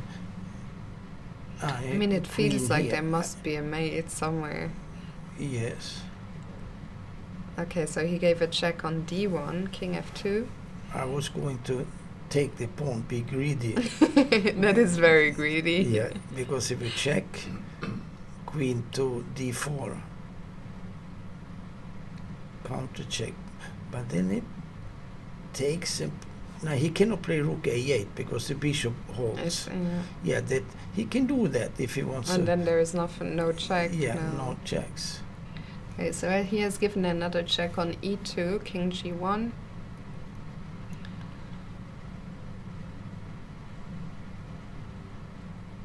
I mean, it's very frustrating from my experience as a player when you have this position as black and you know it's completely winning. Yes. And it has been winning for a long time, but you cannot, you cannot find a way to win it immediately. And at some point it becomes frustrating. Yes. Okay, so he played king f5 to get out of the pin. Yeah.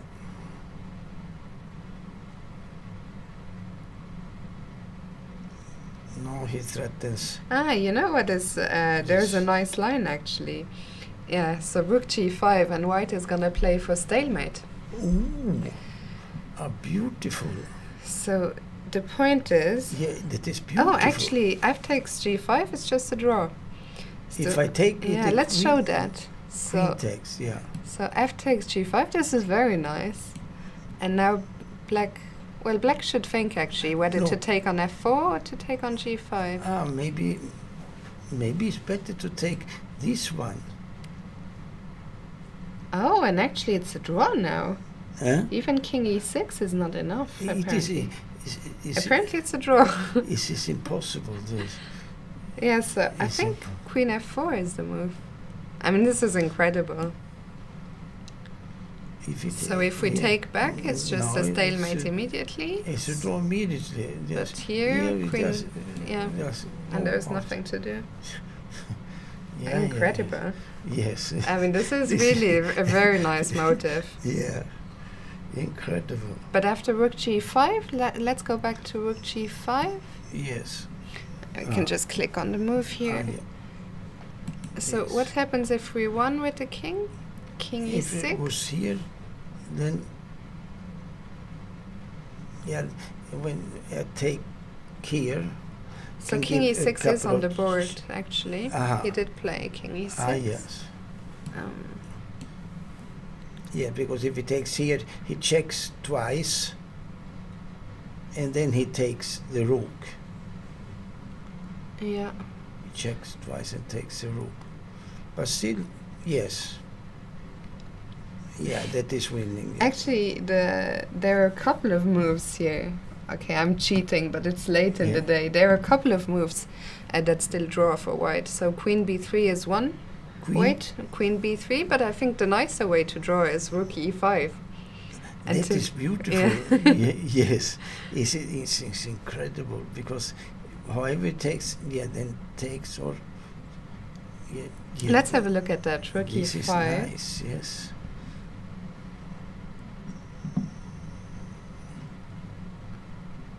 Yes. The temperature was going down, now it's up again. Okay, so after rook e5... This is beautiful. He put him in stalemate. I mean, those players, they are so tricky. They're very tricky. Let's go back. White is still thinking. He has 1 minute. And also, you said this move. Queen b3 is also... B3. Yes. But he played rook e5, actually. It's very nice. Then he knows what's going on. Yeah, he knows. I mean, what a save by Luca Moroni. A very, very nice game. Oh, not a very nice game, because he was completely lost, but a very nice save. But when he saw this thing, then... And he spotted it with very little time on the clock. Yes, it was... he deserves something also, not maybe a 0 when he sees these things. And it will be a very frustrating moment for John Paul Wallace, who he played a very nice game. And then yes. As I said, you sit there and you know your position is completely winning. I mean, even at some point the engine was saying minus 58, But you cannot, simply when you cannot wrap up the game, it's very, very frustrating. Yes.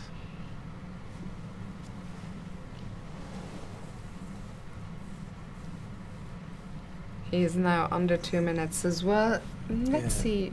Let's wait for the finish here, because it's probably going to be a very nice stalemate finish.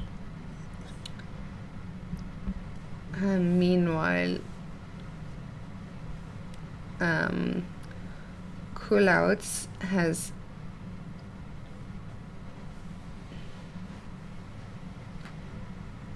he found a way to win this? Kulauts has 1 rook against 1 bishop. We'll see about that in a second. This is the thing that probably is winning there for Kulauts now. But he still has to show some but technique. He couldn't take it because the pawn game was draw. No, this is... I'm not sure how this is. No, this is maybe Might this be. it can maybe be a draw. This can. We'll get back to it in a second. Meanwhile, John Paul Wallace is under 30 seconds. Oh, now, and he has just taken. And now it is draw by force. Mm-hmm. Where is it? Queen to here, probably to G8. Yeah. Queen yeah. G8. Now, yeah, he cannot escape. Yeah. Oh, this is sad. Poor Wallace, yeah. Oh, yeah. Yeah, it will be a very tough evening This is, for Mr. Wallace. Yes. Because the king simply cannot hide.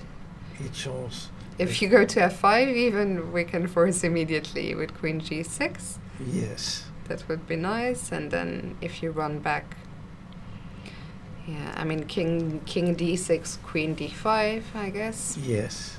So there is simply nowhere to hide. No. Yeah, so he just goes after him, and he can take with the bishop or with the king. Yeah. Everything is stalemate. Yeah. Yeah, this is a very tough day at the office. Yes. I mean, chess. If he hide the king on e3. Where on E3. The problem is he cannot get there because now he will play queen d5. Yes. I guess you can take it with three pieces, with the king, bishop, and with the knight, and it's stalemate. So let's. I guess it will appear on the board in a second anyway. It's a punishment. Yes. From God. Did he do something when he was a little boy? King Maybe. to b4, I mean. Eh? King to b4. Queen d5 check. What do you do?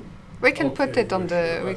And you can never come up. Yeah. You can run, but you cannot hide. Yeah. Yes. Oh, and we had a result on board one. Tamir Nabati has won his game. Let's just wait for this to conclude, and then we'll show you how the game finished on board one, and then we'll wrap things up for today. So queen d5 is on the board. Yeah. I guess he will take it. I don't think there's any point for him to play any king move because white has shown. Goes. And then it goes on the 6th rank. Yes. And the king can never. So.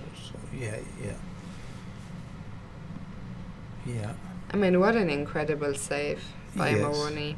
Like, even being so hopelessly lost, but still. But he saw the idea with his stalemate as white. I like this. I like the chasing, especially on the squares where the bishop can take it as well. Now it's immediately though. Wherever the king goes, he plays queen b7 check or queen d7 check. It's actually a very nice motive. Yeah. Okay, so let's just wait it out.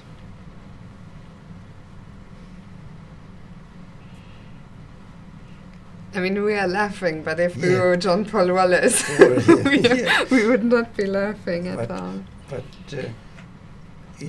it shows that sometimes it's good to fight at the bitter end. Yeah. Sometimes, like this, he gets half a point. Yeah, king b8 and queen b7 will appear on the board in a second, and it's an extremely nice finish, actually.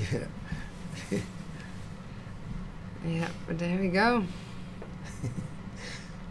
How will he take the queen? With the king or with the bishop?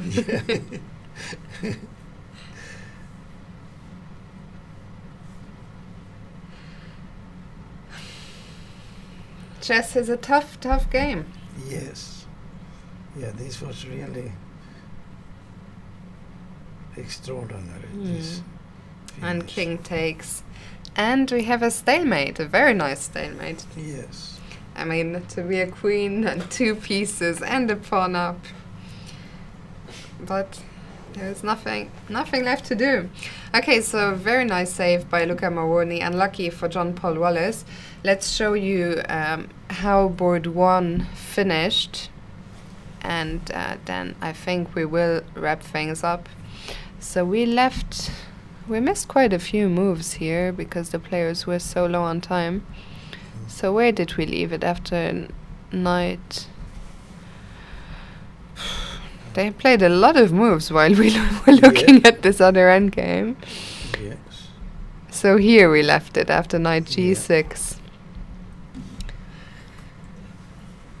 It's a danger when he must play bishop a8 on this. That he To play without a piece. If he could have played here, it would be another story. Yeah. I will just, I think, I will just click through the moves because, oops, let's just move the mouse away. It's been a long day, so let's just see how Nabati won this. I mean, effectively, he's now playing a piece up simply because the bishop on a8 has nothing to do. So let's just see how he wrapped things up. And now the king comes back. This, yes.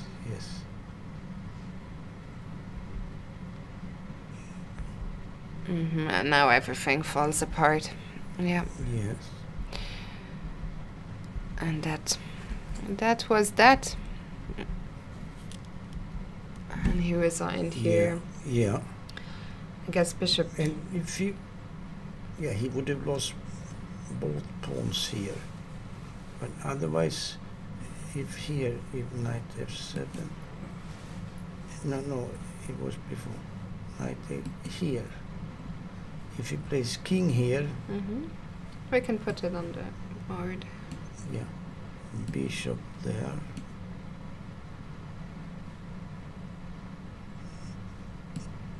Takes. No, if he takes here, I have knight e7. And holding. I was thinking of this position, white to move. Then it takes here, but then this would have been a draw. For instance. Then if he could get, because then when the king tries to come in here with a protected pass pawn, he makes h5, h4 because he cannot move. He made no tempo. So what? With the bishop. So where was the win here after king g7? I guess we can simply come. Maybe it's knight here and knight here, and knight c8, something like this. Yeah. I believe this is, and then a knight here. No, even this knight d8. This wins. And we cannot protect he wins, c6. Okay, so well done. Well done. It was a long day at the office for Nabati, but he got there, and I think that leaves us with only.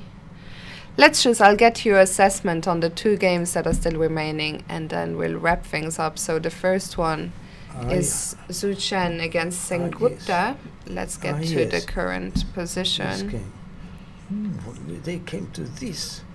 Yeah, this must be a draw, of course. Yeah. Okay, so we think this one will be a draw, which is a good save by Sengupta because his position looked very difficult earlier on. And finally, the Kulauts ending. Before we call it a night here. Now he got him. So no, he can still not take the pawn here ever because this first is right. No, this is right. And then when it goes away, he comes after. And then we can sacrifice later. Yeah, and then he can maybe get him away one more line, and then just to go and take the pawn. Yeah.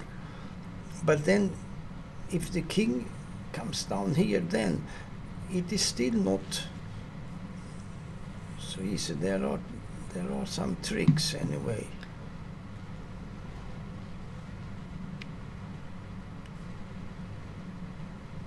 Okay, so regardless, I guess, of where you go with the king, I will play king f3, I suppose. He must play king d3, I think. Because, for instance, if he goes down here, then he can play rook here and take. And it's enough. But here, and we go after. So.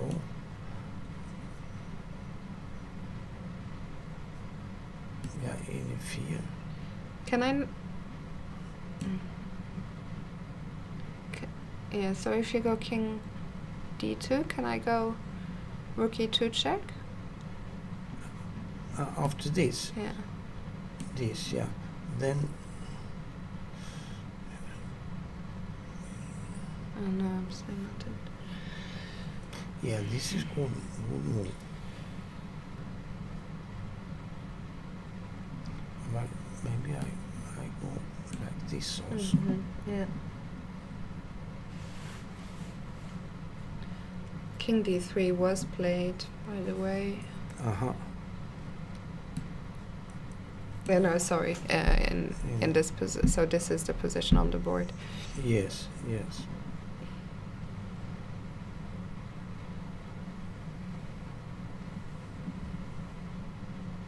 One of those two moves. And then little by little he will get, and then maybe with a check here, and then take it when the king is on f2, let's say. Let's say we play this.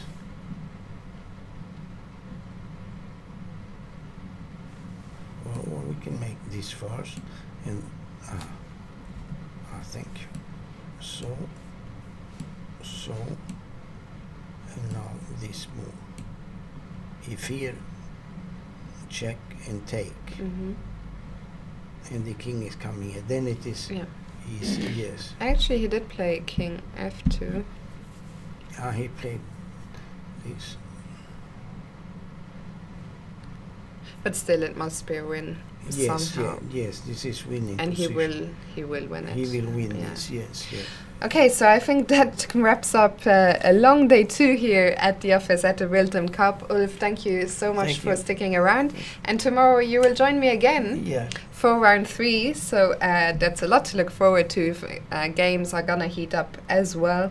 So join us tomorrow for round 3. The live show will start at 3:45 p.m. Central European time, which is the local time here in Stockholm. And we'll see you there. Thanks for watching. Thank you, Ulf. Thank you.